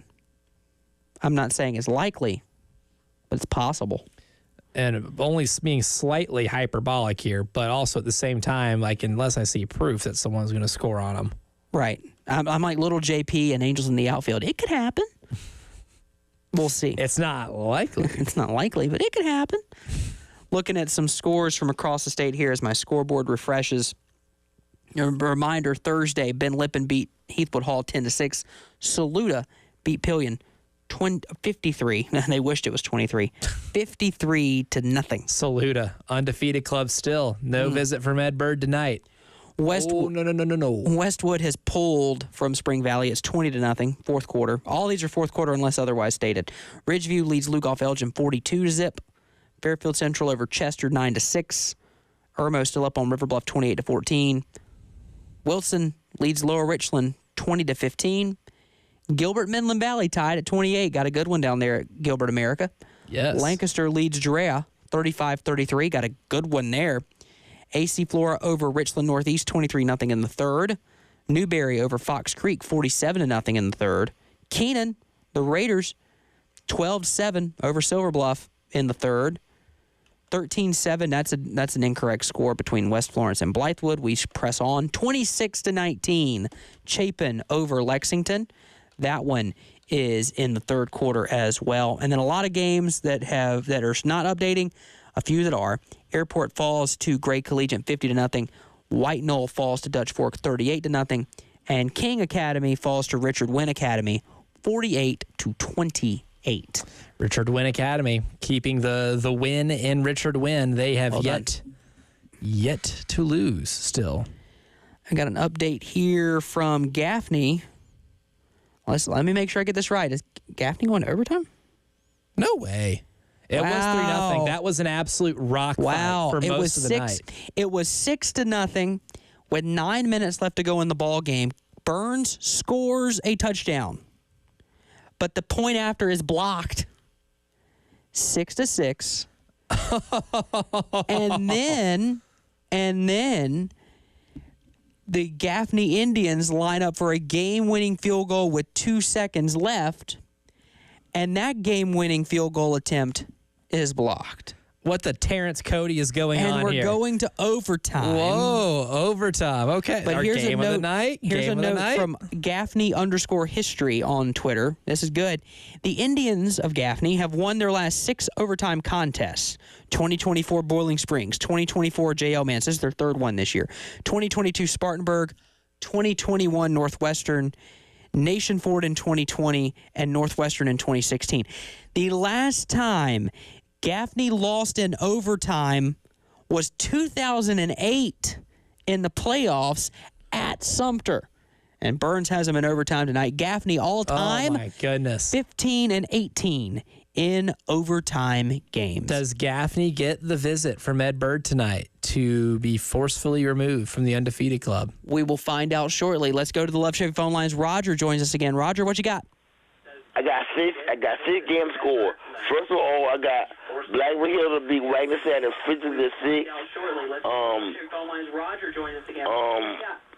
Also got Wilson of Florence leading Lower Richland 20-15 in the fourth. Also got Hunter County Tower beat Calhoun County 28-0. There you go. Yeah, and I also got Auburn Prep lost to Northside Christian 2014. Okay. And Ashley Ridge leading Stole 17-0 fourth. All right, Roger Thank you, Roger. doing yeoman's work there on the Love Chevy phone lines, giving us plenty of scores. We appreciate it as always. The Fighting Rogers of HKT continuing to roll. Start of the fourth quarter between Riverside and Eastside. Riverside 33, Eastside 8. Riverside trying to bounce back. They lost that game to Dorman a couple weeks ago. My gosh, the September 20th seemed like a really long time ago. It does. We're creeping up on a month. Dorman, yeah, we are. The math. Dorman beat Riverside that night 24-13, but Riverside playing really well. Yes, absolutely. That's a really good team. Dorman, another team, too, has played really, really well despite maybe a little bit of a slower start and a disappointing season last year. Looking here. Oof. That can't. Okay, it's the fourth quarter, not the first quarter. AC Flora leads R&E 30-0. I'm telling you. I'm not qualifying that by saying Will Wilson's not playing. I will say that Richland Northeast is a little bit different of a ball team without Will Wilson than they are with Will Wilson, a quarterback who will be playing at NC State next year. I would agree with that. I mean, I would agree they're different. But are they 30-0 different? I think that shows Will's value to that offense. I agree. And I don't even want to say it's an indictment on the rest of Richland Northeast players. They have a talented bunch. Yeah. But when you have a quarterback with the ability that Will Wilson has, that opens up so much, and that changes what the entire ceiling and floor of your team is. Like, it's... With Will Wilson, Michael Jordan would tell you the ceiling is the roof. It's true. And I took that personal. Hammond beat Augusta Christian tonight 51-16. Clinton, the Red Devils beat Chesney 46-21 tonight. Again, we just mentioned AC Flora up 30-0 over R&E, and following Burns on the Twitters as well. This one's a thriller. It's in overtime. I'm waiting on the edge of my seat for updates as we keep refreshing. Louisville defeats Lee Central 34-14. Northwestern over Fort Mill 65-6. Northwestern moves to 8-0, 4-0 in the region. They got Rock Hill next week. Already 8-0. Malik Clark, Rock Hill, by the way. A big threat potentially to that undefeated club. We have a blockbuster as we head to break here, and we end hour number 3 of the program. Hour number 4 is about to be insane, y'all, because not only do we have Witching games hour. wrapping up, the witching hour takes place. But the witching hour is about to get really, really witchy. Lexington just punched it in. Oh, my God. No They were way. down 23-6, if I'm not mistaken. It's 26 all. With 8:22 to go in the fourth quarter. A comeback like this on the road when your offense seemingly was stagnant for a lot, not just of this game, of the year. Yeah. Lexington's offense has really struggled to get going. We got to 23-6, Justin Hall, and we said maybe Chapin's at the point right now where they have scored enough to win this game just because they have such a dynamic offense. But Lexington has buckled down, figured out a way to move the ball, and taken advantage of some Chapin mistakes, and we are going to start off hour number 4 with an incredible matchup. More of it. The Love Chevy High School Scoreboard Show on the game. Coming up right after this.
Welcome back into the Love Chevy High School Scoreboard Show. Hour number 4, fourth and final hour of the program. Justin Hall, Elijah Campbell, Ed Bird. It's his program.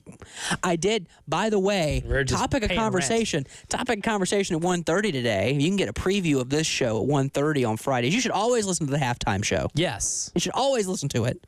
Specifically 1:30 on Fridays, because we have gone from over-unders, betting lines of high school games, which you should not do ever. That should never be a thing. And then, of course, today we had a conversation about Werthers. So it's a broad spectrum that we discuss. Werthers. I'm a big fan of Werthers. Have you tried the caramel apple ones? They make caramel apple Werthers. Oh, Ed Bird.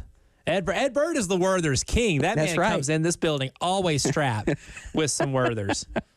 Nothing reminds me of my Southern Baptist roots other than sitting in a church pew being handed Werther's candies and absolutely going through those suckers. But you've got to open them quietly. By the way, sometimes easier said than done. It is a good night to have the last name Hernandez.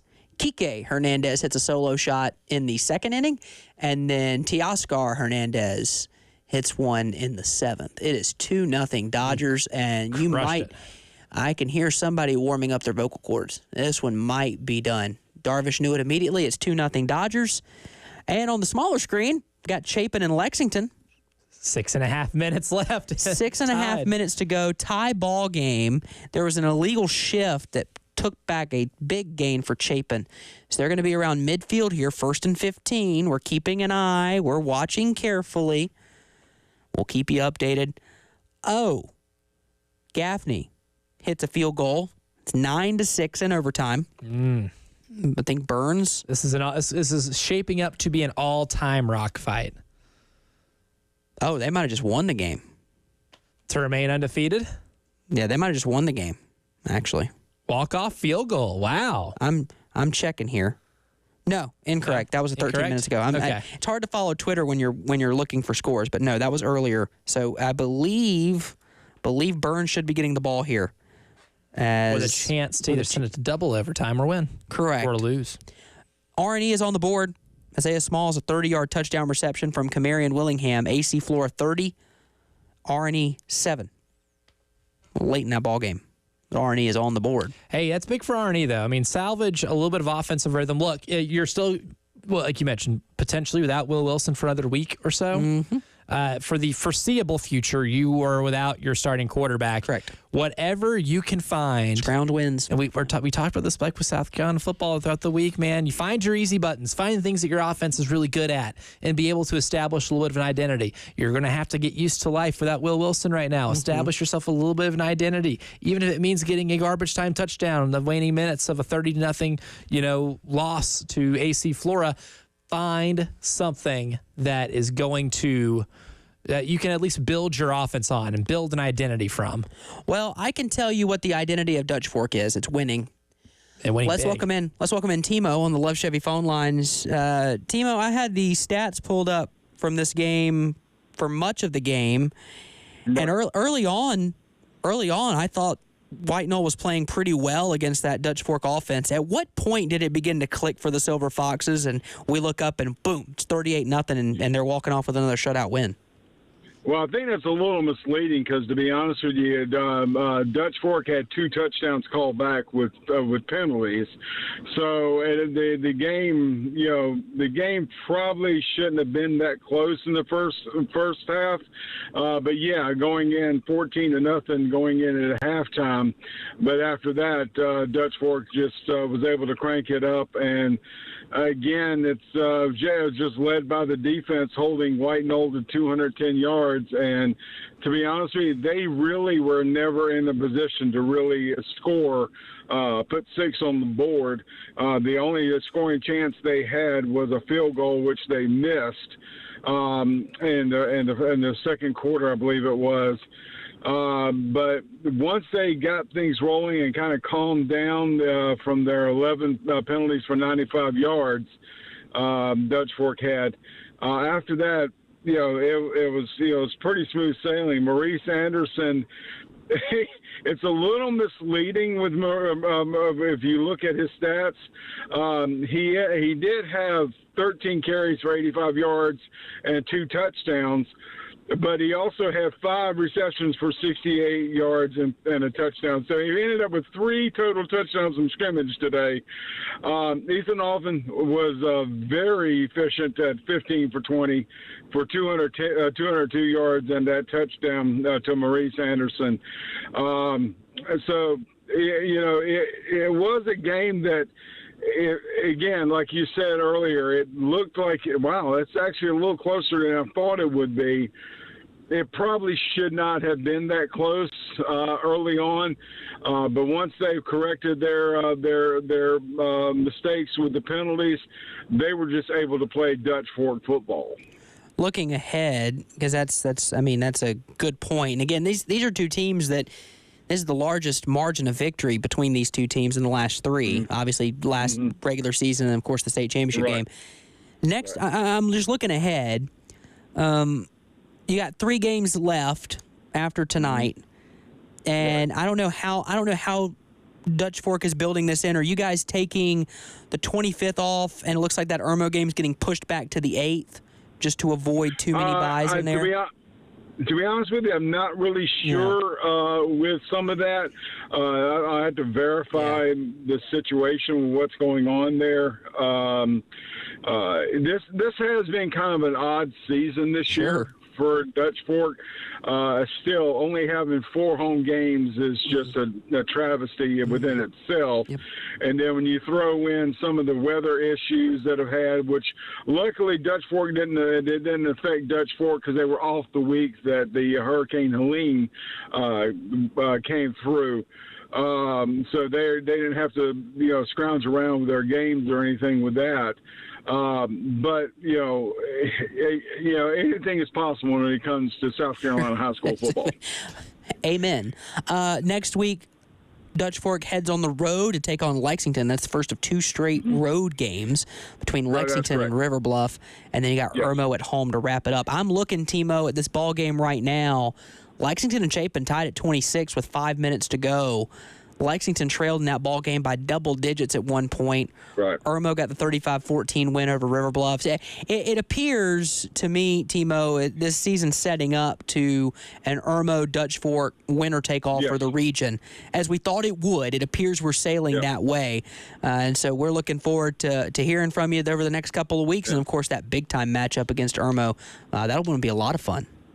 Yeah, it's going to be a little bit of a throwback to back when both teams were kind of consistently good on both ends. So it should be interesting to see what happens. It's always interesting to see what happens when you have 2 of the better teams or 2 of the best teams playing that final game like that, and how that's going to shape up the playoffs.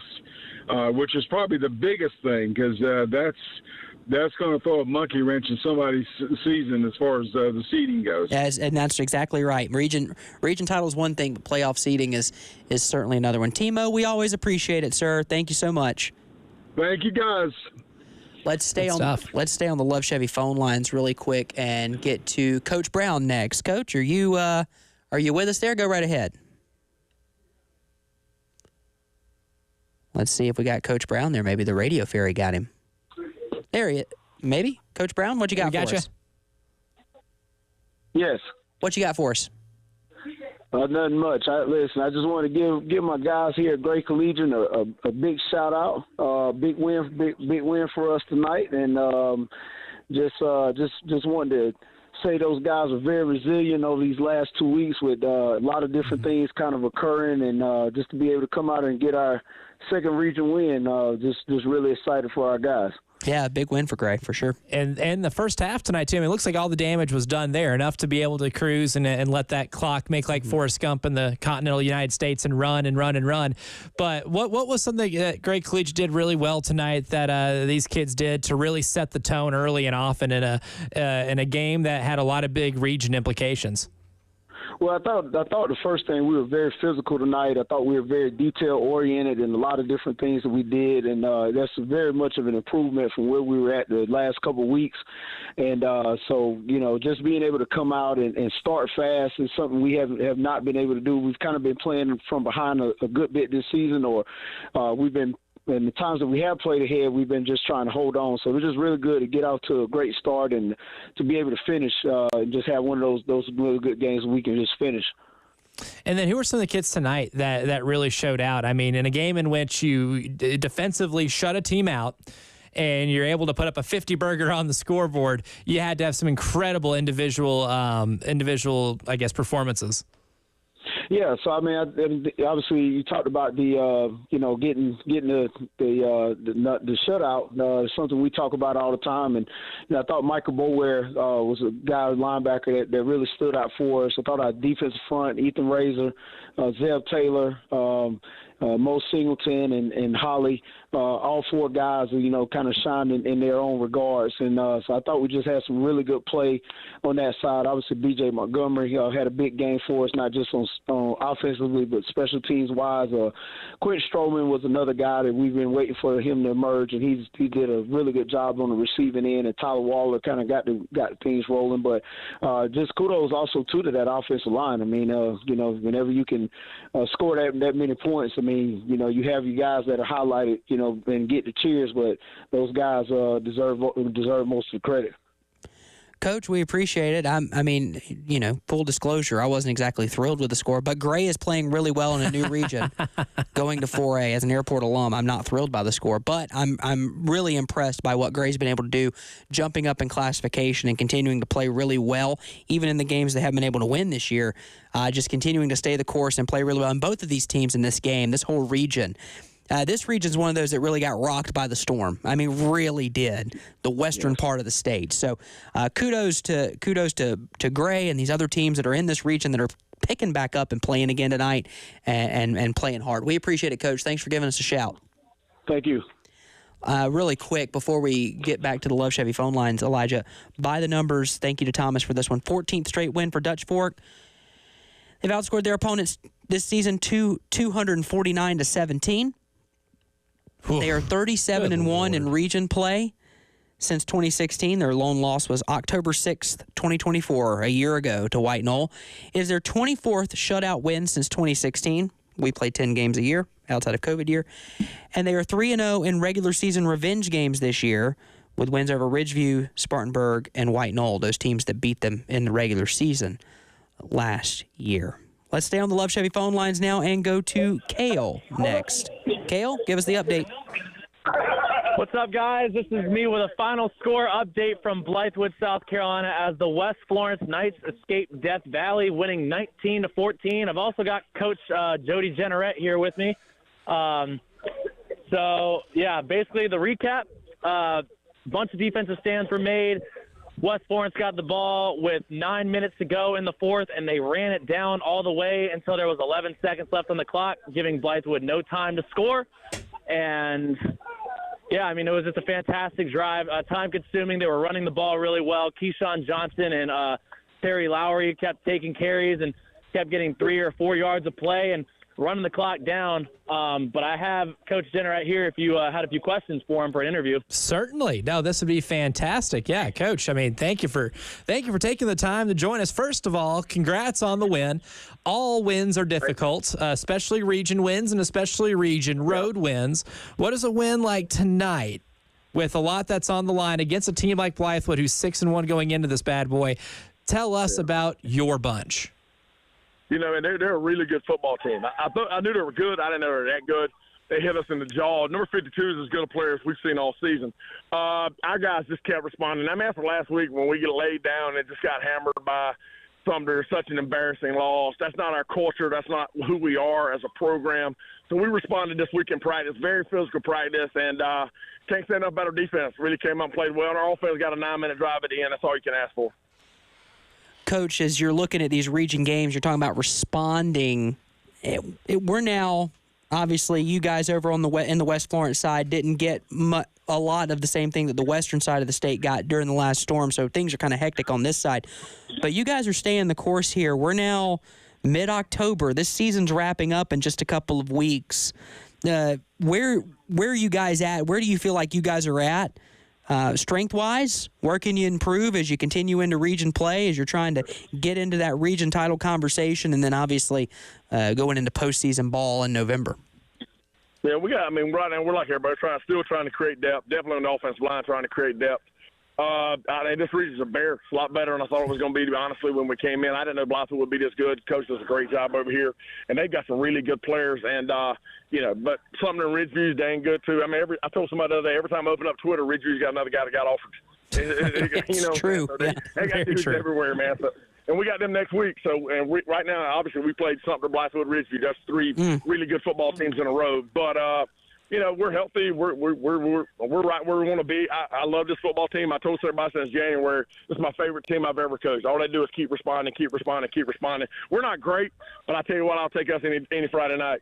I love that. And last one for you, Coach. Here's really the tough part, right? You mentioned last week a loss to Sumter that wasn't, what your program's about. Non-competitive. Yeah. Non-competitive. And then you come back this week and get a huge win on the road, and now you have to play that Ridgeview team, that aforementioned Ridgeview team that is just loaded with talent. You're dealing with 14 to 18-year-old kids. There's a lot of highs and lows in this sport of high school football. You managed it really well last week, managing a disappointment. How do you manage a big victory like you have tonight going into a big game next week?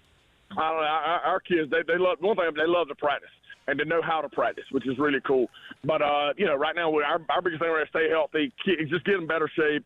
Got guys playing both ways. 5A school, it is what it is. We just got to find a way to compete against Ridgeview and get it to the fourth quarter. And I think if we get it to the fourth quarter, I'll take my guys. Coach, we appreciate it. Thank you for taking the time with us. Go enjoy that win. Safe drive back over to Florence, back over into the PD, and we'll be watching that Ridgeview game closely next week. We appreciate your time. Thank you. All right. I appreciate you. Go Knights.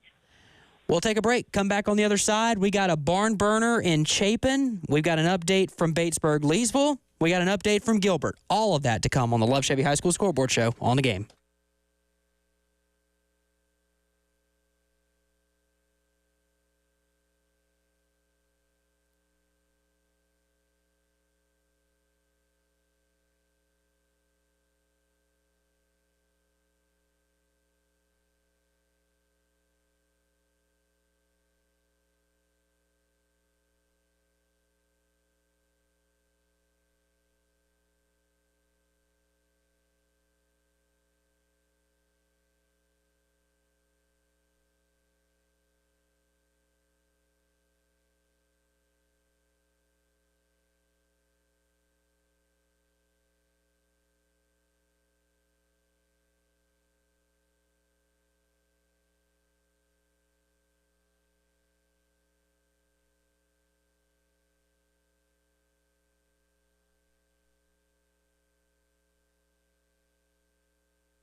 Friday Night Guest Line, sponsored by Lumos. Lumos 100% fiber internet gives you the freedom to be free from cable internet. Visit lumosfiber.com to learn more.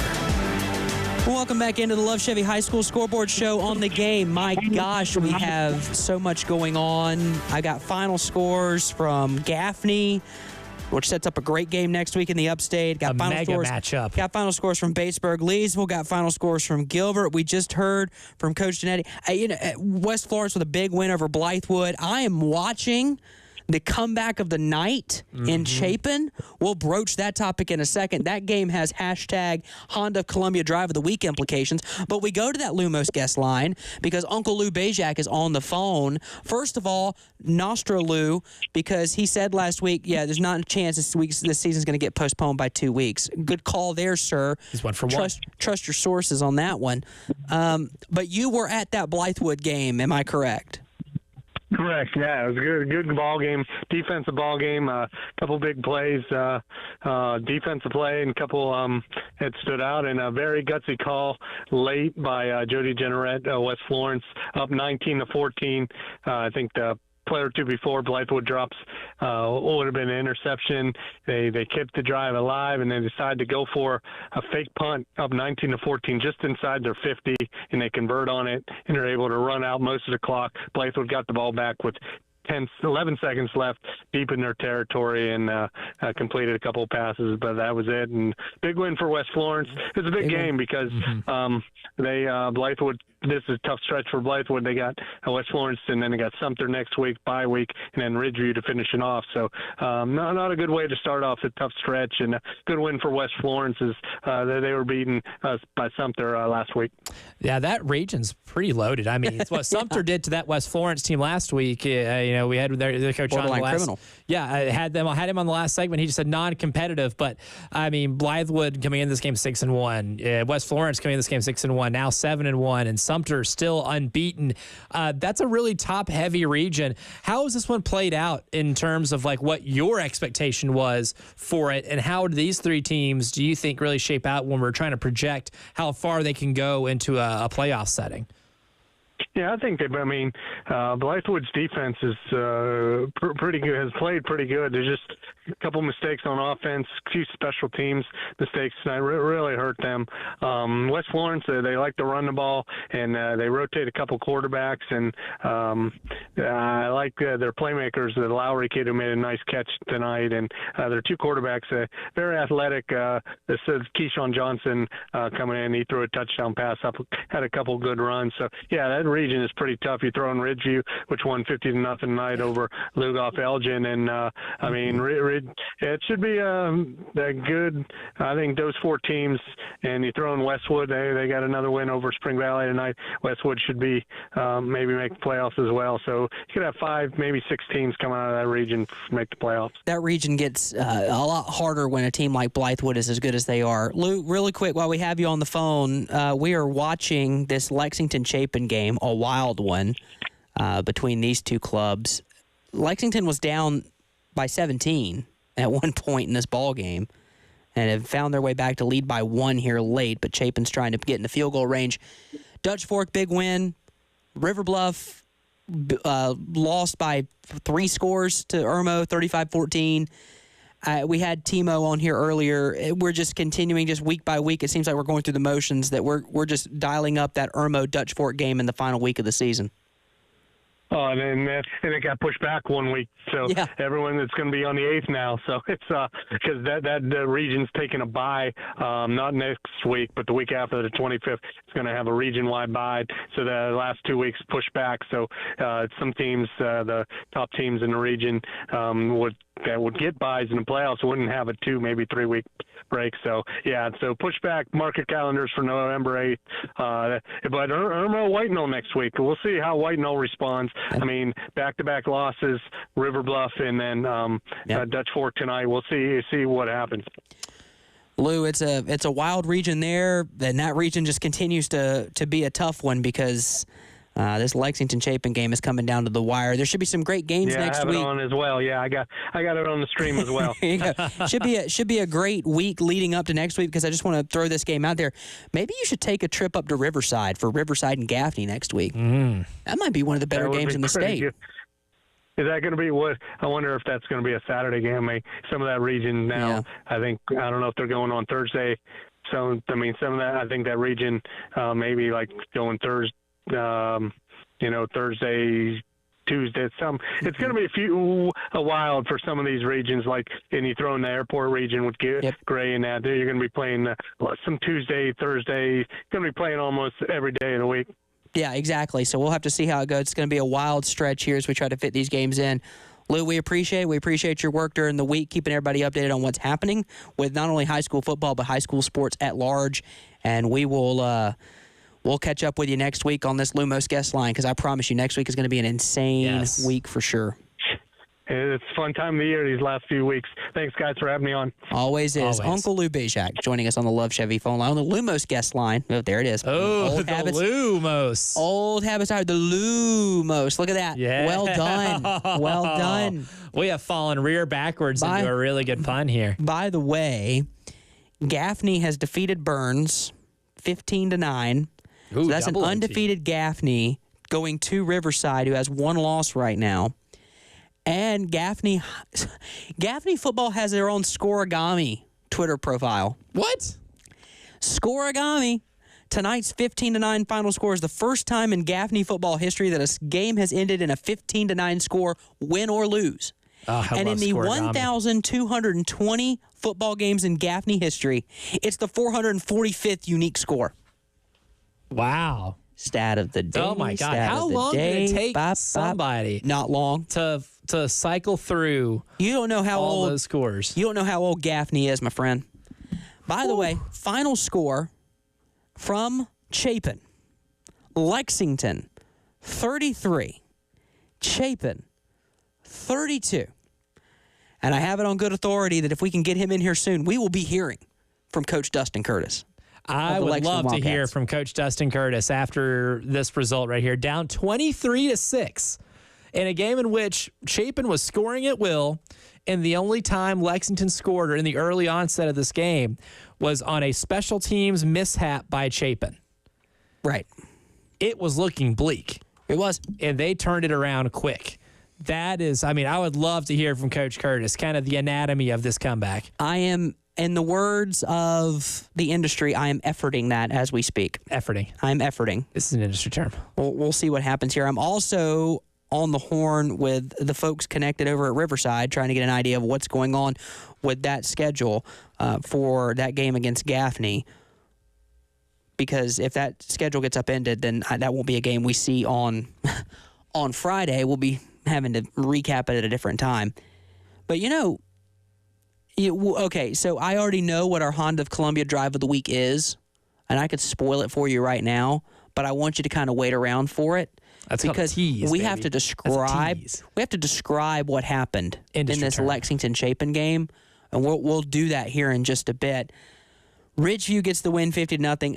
I do want to talk about the fact that region flew under the radar. Mm-hmm. In terms of the toughest regions, because we already gave somebody the region of death. Right. A region of doom, moniker.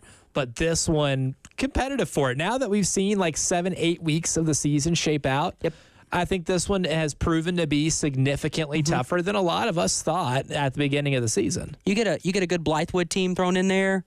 Blythewood being this good. Being 6-2, I was not expecting Blythewood to be 6-2 after how they performed last year. Right, exactly. That was a double overtime win for Gaffney over Burns, by the way. Both teams kicked field goals, 9-9, 2 overtimes. Yes. Whew, goodness gracious. Did we open the show with something like this is shaping up to be the best night of high school football this season? People were saying it. Yeah. Now people are screaming it from the mountaintops because this has been a wild evening. I think those same people were very correct in their assertion. I think those people had some way of knowing what was going to happen. Just throwing it out there. What a night. And we'll recap it even further when we come back, and we'll give you your Honda of Columbia Drive of the Week on the other side. More of the Love Chevy High School Scoreboard Show coming up right here on The Game.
The Drive of the Week, sponsored by Honda of Columbia.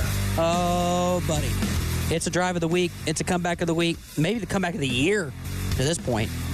Justin Hall, Elijah Campbell, Ed Bird here with you as we wrap up the final 30 minutes of the program here, and we do so in style to start it off. Lexington once trailed Chapin tonight, 23-6. And I said, Self, don't think they're coming back from that one.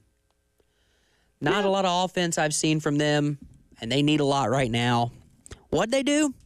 They just chipped away. It's 26-26. They give up a busted play up the middle, 45 yards, touchdown, pay dirt, Chapin. They block the extra point. It's 32-26. Lexington has to go the length of the field. An offense not known for offensing. And they do it, and they win. 33-26. Our Honda of Columbia Drive of the Week goes to the Wildcats of Lexington. And unfortunately, I now have to go to Mark on the Love Chevy phone lines because he was on the other end of this whole deal. Mark, Chapin in another classic, another great football game if you're just a spectator of the game and you're a fan of the game. But for Chapin, a pretty heartbreaking night for the Eagles. Come on, guys. What is going on over here in Chapin? Lexington 33, Chapin 32. Chapin literally could have blew them out of the stadium in the first half. They snapped a punt out of the end of the end zone. That gave Lexington a score. Lexington stopped Chapin on a 4th and 1, 4th and goal. Should have scored there. They missed a field goal. They had a touchdown on an interception called back because the kids got into it after the play. I mean, it's sad. I tell you, I've been watching Chapin football for 15 years, literally every game.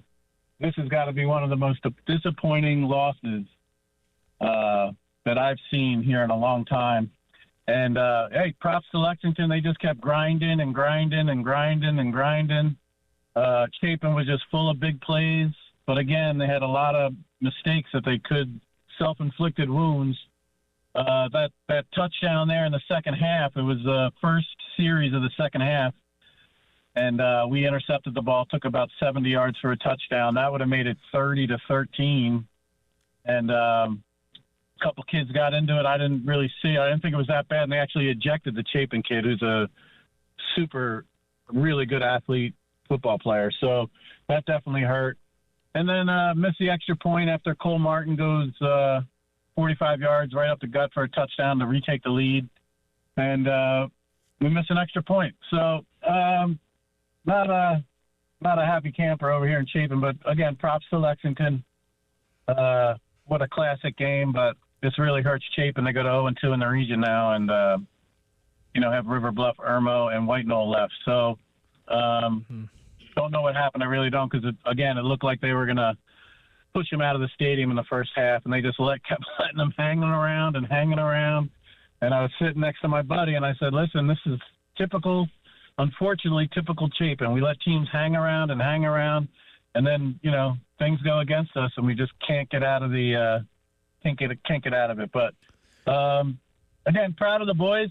They're kids. They played a hell of a game.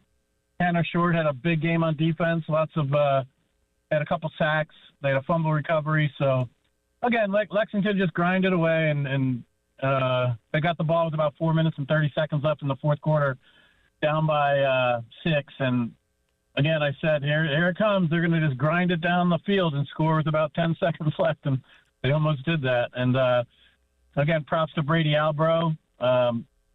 Really was hammered by an ankle in the second half, but that kid is tough as nails. He's one of the best quarterbacks in the Midlands. And, hey, maybe we'll come back, surprise a few people. Chapin forever, but again, good game, Lexington. And I'll go cry in my pillow. Appreciate you, boys. Thank you, Mark. Yeah, appreciate it. A tough one. That's a tough one to bounce back from, man. Yeah, you were seemingly in control that first half, scoring the ball at will and keeping an offense that hasn't been scoring a ton of points to doing the exact same thing where they have not scored a ton of points. Right. And at the end of the game, you find yourself losing by 1. Yeah, it's tough. And I hate it was even tougher that he called in just coming off of the drive of the week. He got to listen to that. Yeah, sorry, I didn't plan on that. The Dodgers have clinched a trip to the National League Championship Series. They defeat the Padres 2-0. They shut out the Padres for the last 24 innings of the series. They win in Game 5. Shohei Ohtani is in his first League Championship Series, and it's 1988 all over again. Dodgers and Mets for a trip to the Fall Classic. The Dodgers are in the NLCS for the first time since 2021.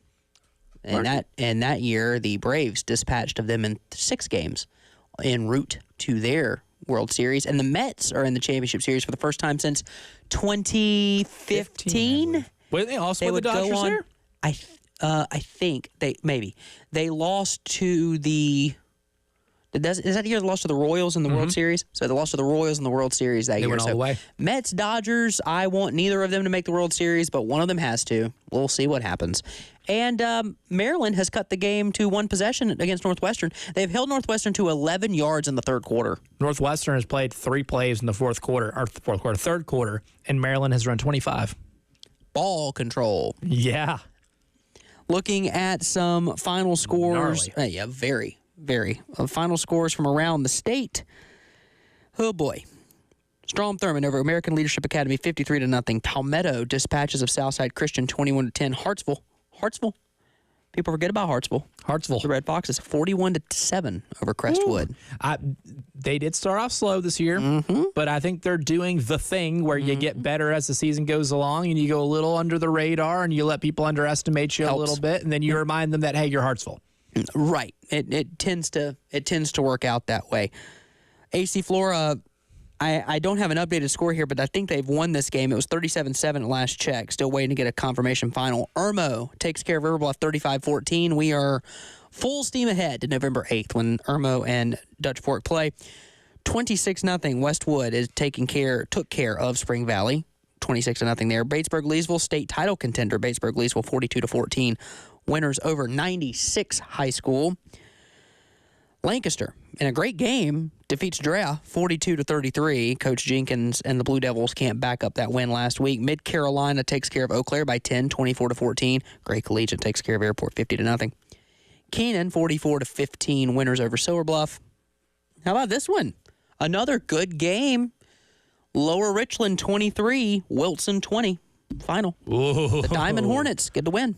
Big win for the Diamond Hornets. That's been a pretty tightly contested game all night long. Oh, yeah. 35-28. Let me get back to this.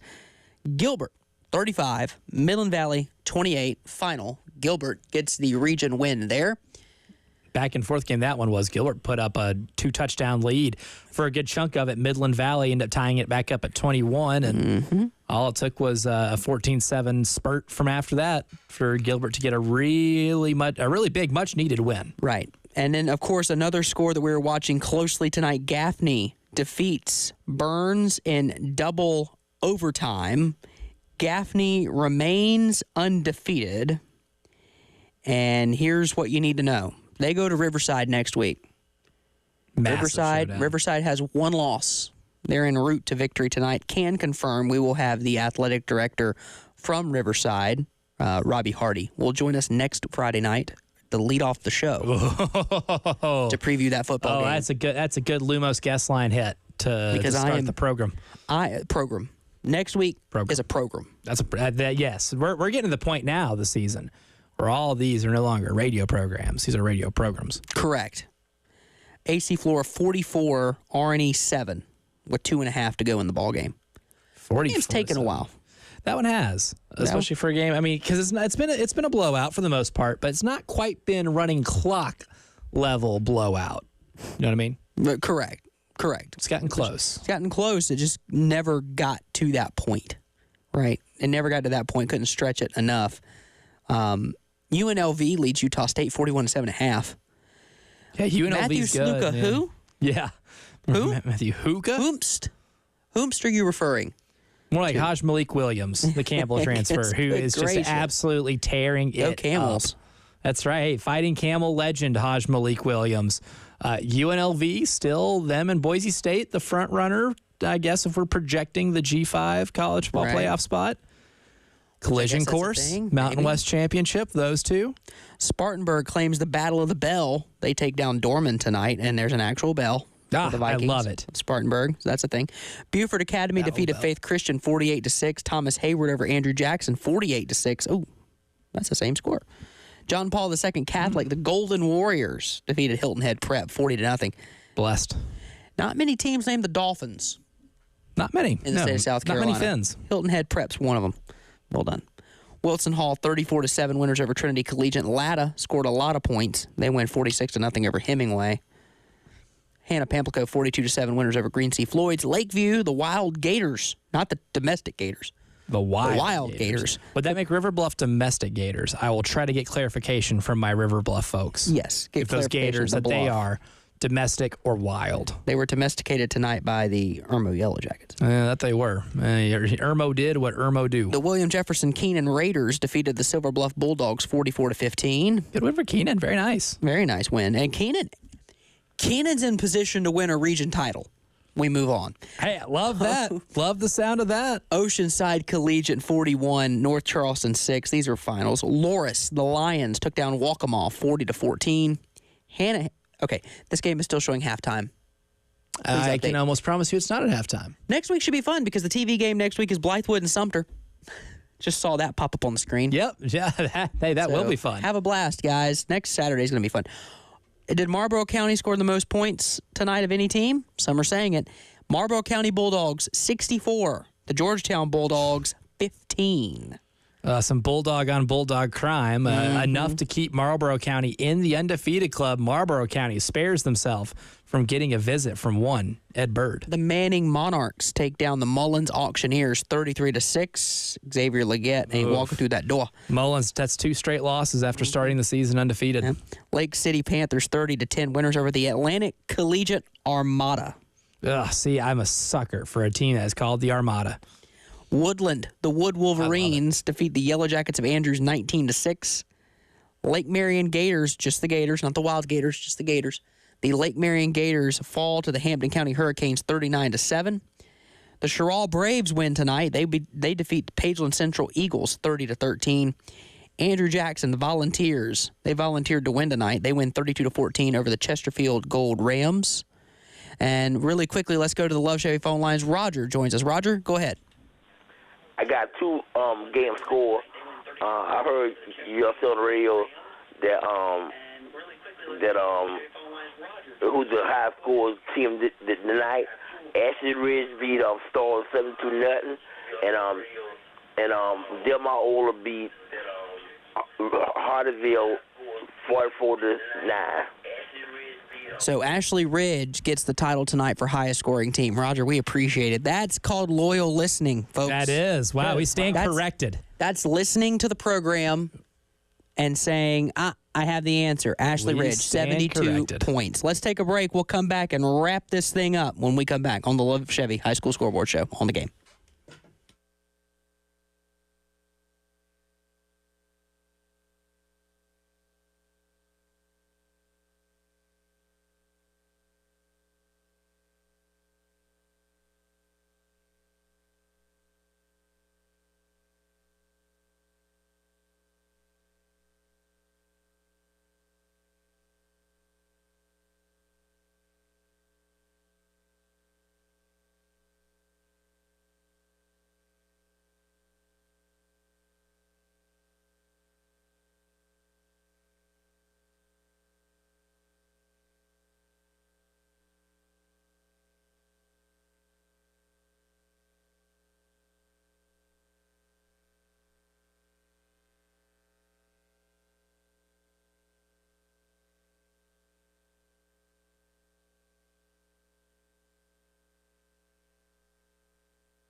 Welcome back into the Love Chevy High School Scoreboard Show. Final few minutes of the program. We led off this evening at 7 o'clock, which feels like a really long time ago.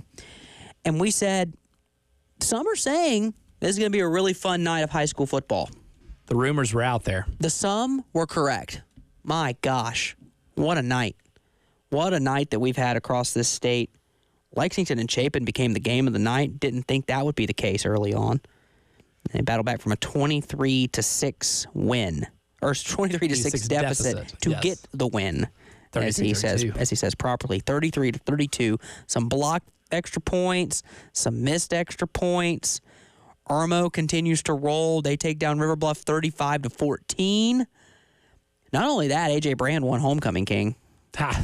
Guy does it all. If anybody beats A.J. Brand for Homecoming King on a night like tonight, with the year he's had, then you are off to an impressive high school career there, young man.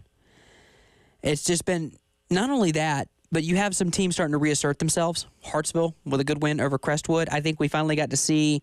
It's one of those games where you're keeping up with Blythewood, and you look around, and you're like, oh wow, Blythewood's really good. And they've flown under the radar, just kind of there, you know. Yeah. And I look up, like, oh, that region's really strong. They got Sumter next week. Have fun. The lone undefeated team in that region, who just absolutely gave it to West Florence last week. Yeah, they did. And their coach said it was, quote, non-competitive, which then influences a tough week of practice, and then you turn around and get a win on the road against Blythewood. He's still sour about that, and I get it. Tell. Coaches absolutely will. They'll remember the non-efforts better than they will the efforts sometimes. Always. Mid-Carolina got a win over Eau Claire tonight. AC Flora did finish off Richland Northeast. They win 44-7. That's back-to-back losses for R&E. No Will Wilson. Now again, big problem. Now again, that's not. They're going to make the playoffs, but your issue is going to come into seeding, because if you go too low in that, you're going to be on the road. You don't want that. You don't want to be on the road in the playoffs. You want to be at home as much as possible. Much easier to win at home than on the road. And then I do bring up Lower Richland yet again. Lower Richland got a win tonight. A good win tonight, by the way. And the Diamond Hornets just hanging around. Don't forget about them. I think we have made the mistake of slightly forgetting about them. Slightly. Only slightly. Only slightly forgetting. There's been other games that were at the forefront. Fairfield Central ended up coming back in their ball game. They win 22, or they end up pulling away. They're up 9-6. The Griffins of Fairfield Central. I love that name. The Griffins win 22-6 over Chester. The Cyclones of Chester. The Powdersville Patriots took down the Christchurch Episcopal Cavaliers 33-14. Crescent out of Iva, South Carolina, beat West Oak 56-7. The West Oak Warriors. And the Clinton Red Devils took down Chesney 46-21.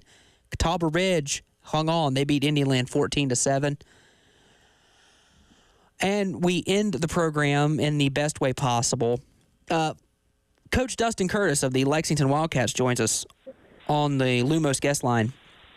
Coach, you were down 23-6. I said at 1:30 that you guys needed to keep Chapin to around 23 points. I felt like the freeze point number. They scored a little bit more than that. That's a wild football game. Congratulations on your guys getting that drive down the stretch to get the win. Yeah, absolutely. It's really fought. I thought Chapin had a really good game plan in the first half, and Coach Halterwanger, the OC, I've known him for a long time. He's a great coach and does an awesome job. And he had his guys playing really well. And but hats off to my guys for making heck of adjustments at halftime. And I think we held them to under 100 yards passing in the second half after giving up, I think, like almost 300 in the first half. So obviously a huge difference. And, you know, when you're playing Chapin, you got to limit the passing game, you know, just because they're so good at it. That's their identity. But really the game was probably won on special teams, honestly. They gave up early snap over the head of the punter, and that was the first way we got on, and then we blocked an extra point to be able to win by an extra point. So sometimes those little things come back and get you. Yeah, I mean, that's I have a feeling that those plays, those little things right there will make for perfect show tape at any point later on in the future to really hammer home how important special teams is. But look, I mean, this is one of those games too that you're in a region, you're in a region that is incredibly daunting. You're on the road. You're down multiple scores. What's kind of the message to your team, and what was kind of the message that your players gave to each other to try to encourage you all to get back into this game and kind of do it bit by bit, because it was a slow process where you really kept chipping away at the lead. Next thing you know, you've got the ball with a chance to take the lead with less than 2 minutes left. Yeah, well, it started with a big touchdown by Zareth Owens before half, and that helped out a lot. And then I think we started leaning on them a little bit, and we came up with some stops on defense, and then started really getting the running game going. Torrey Jones came in and ran really, really well. And then late in the game, we started, kind of dinking it a little bit on the perimeter with Zareth Owens and with Nigel Lewis, and then Nigel Lewis catches a huge play for us to have the go-ahead touchdown. So really, I think from a win standpoint, this is kind of the second time we've been in like a four-quarter dogfight. The other one was North Augusta, and we were fortunate to come out on top there by a point too. But really, it's like the kids just being resilient, and thank y'all so much. And Chapin really did play a heck of a game, heck of an atmosphere. They got a good team. They certainly did. Coach Curtis, appreciate it. Thank you, sir. Always appreciate you giving us a shout, especially after a night like tonight. Yeah. What a night this was, y'all. I'm Is he telling going to you. sleep? Is he going to be able Probably to sleep not. after that? Probably not. I mean, I'm not going to be able to sleep after tonight. Good gracious. This has been an insane night. A lot of great games. And guess what, y'all? Next week, you got Lexington and Dutch Fork. You got more matchups in that Region 4, 4A region here in the Midlands. You got Blythewood and Sumter. Riverside hosts Gaffney next week. Oh, my God. That's a mega matchup. Might be the game of the week in the state. And we're just kicking off your weekend because tomorrow the Gamecocks play at noon. Sunday, Spencer Rattler makes his NFL debut. Just the third Gamecock quarterback to start an NFL game. Think about that one. That's pretty remarkable to think about. Anthony Wright, Connor Shaw, and now Spencer Rattler. Baby. Go Saints, we need him. And tomorrow, pregame show starts bright and early, 7 o'clock. Gamecocks game day. Gamecocks go to T-Town for the first time since 2009. If tomorrow is anything like tonight, could be in for a wild one. It's been the Love Chevy High School Scoreboard Show. For Elijah and Ed, I'm Justin. We'll see you guys next Friday night.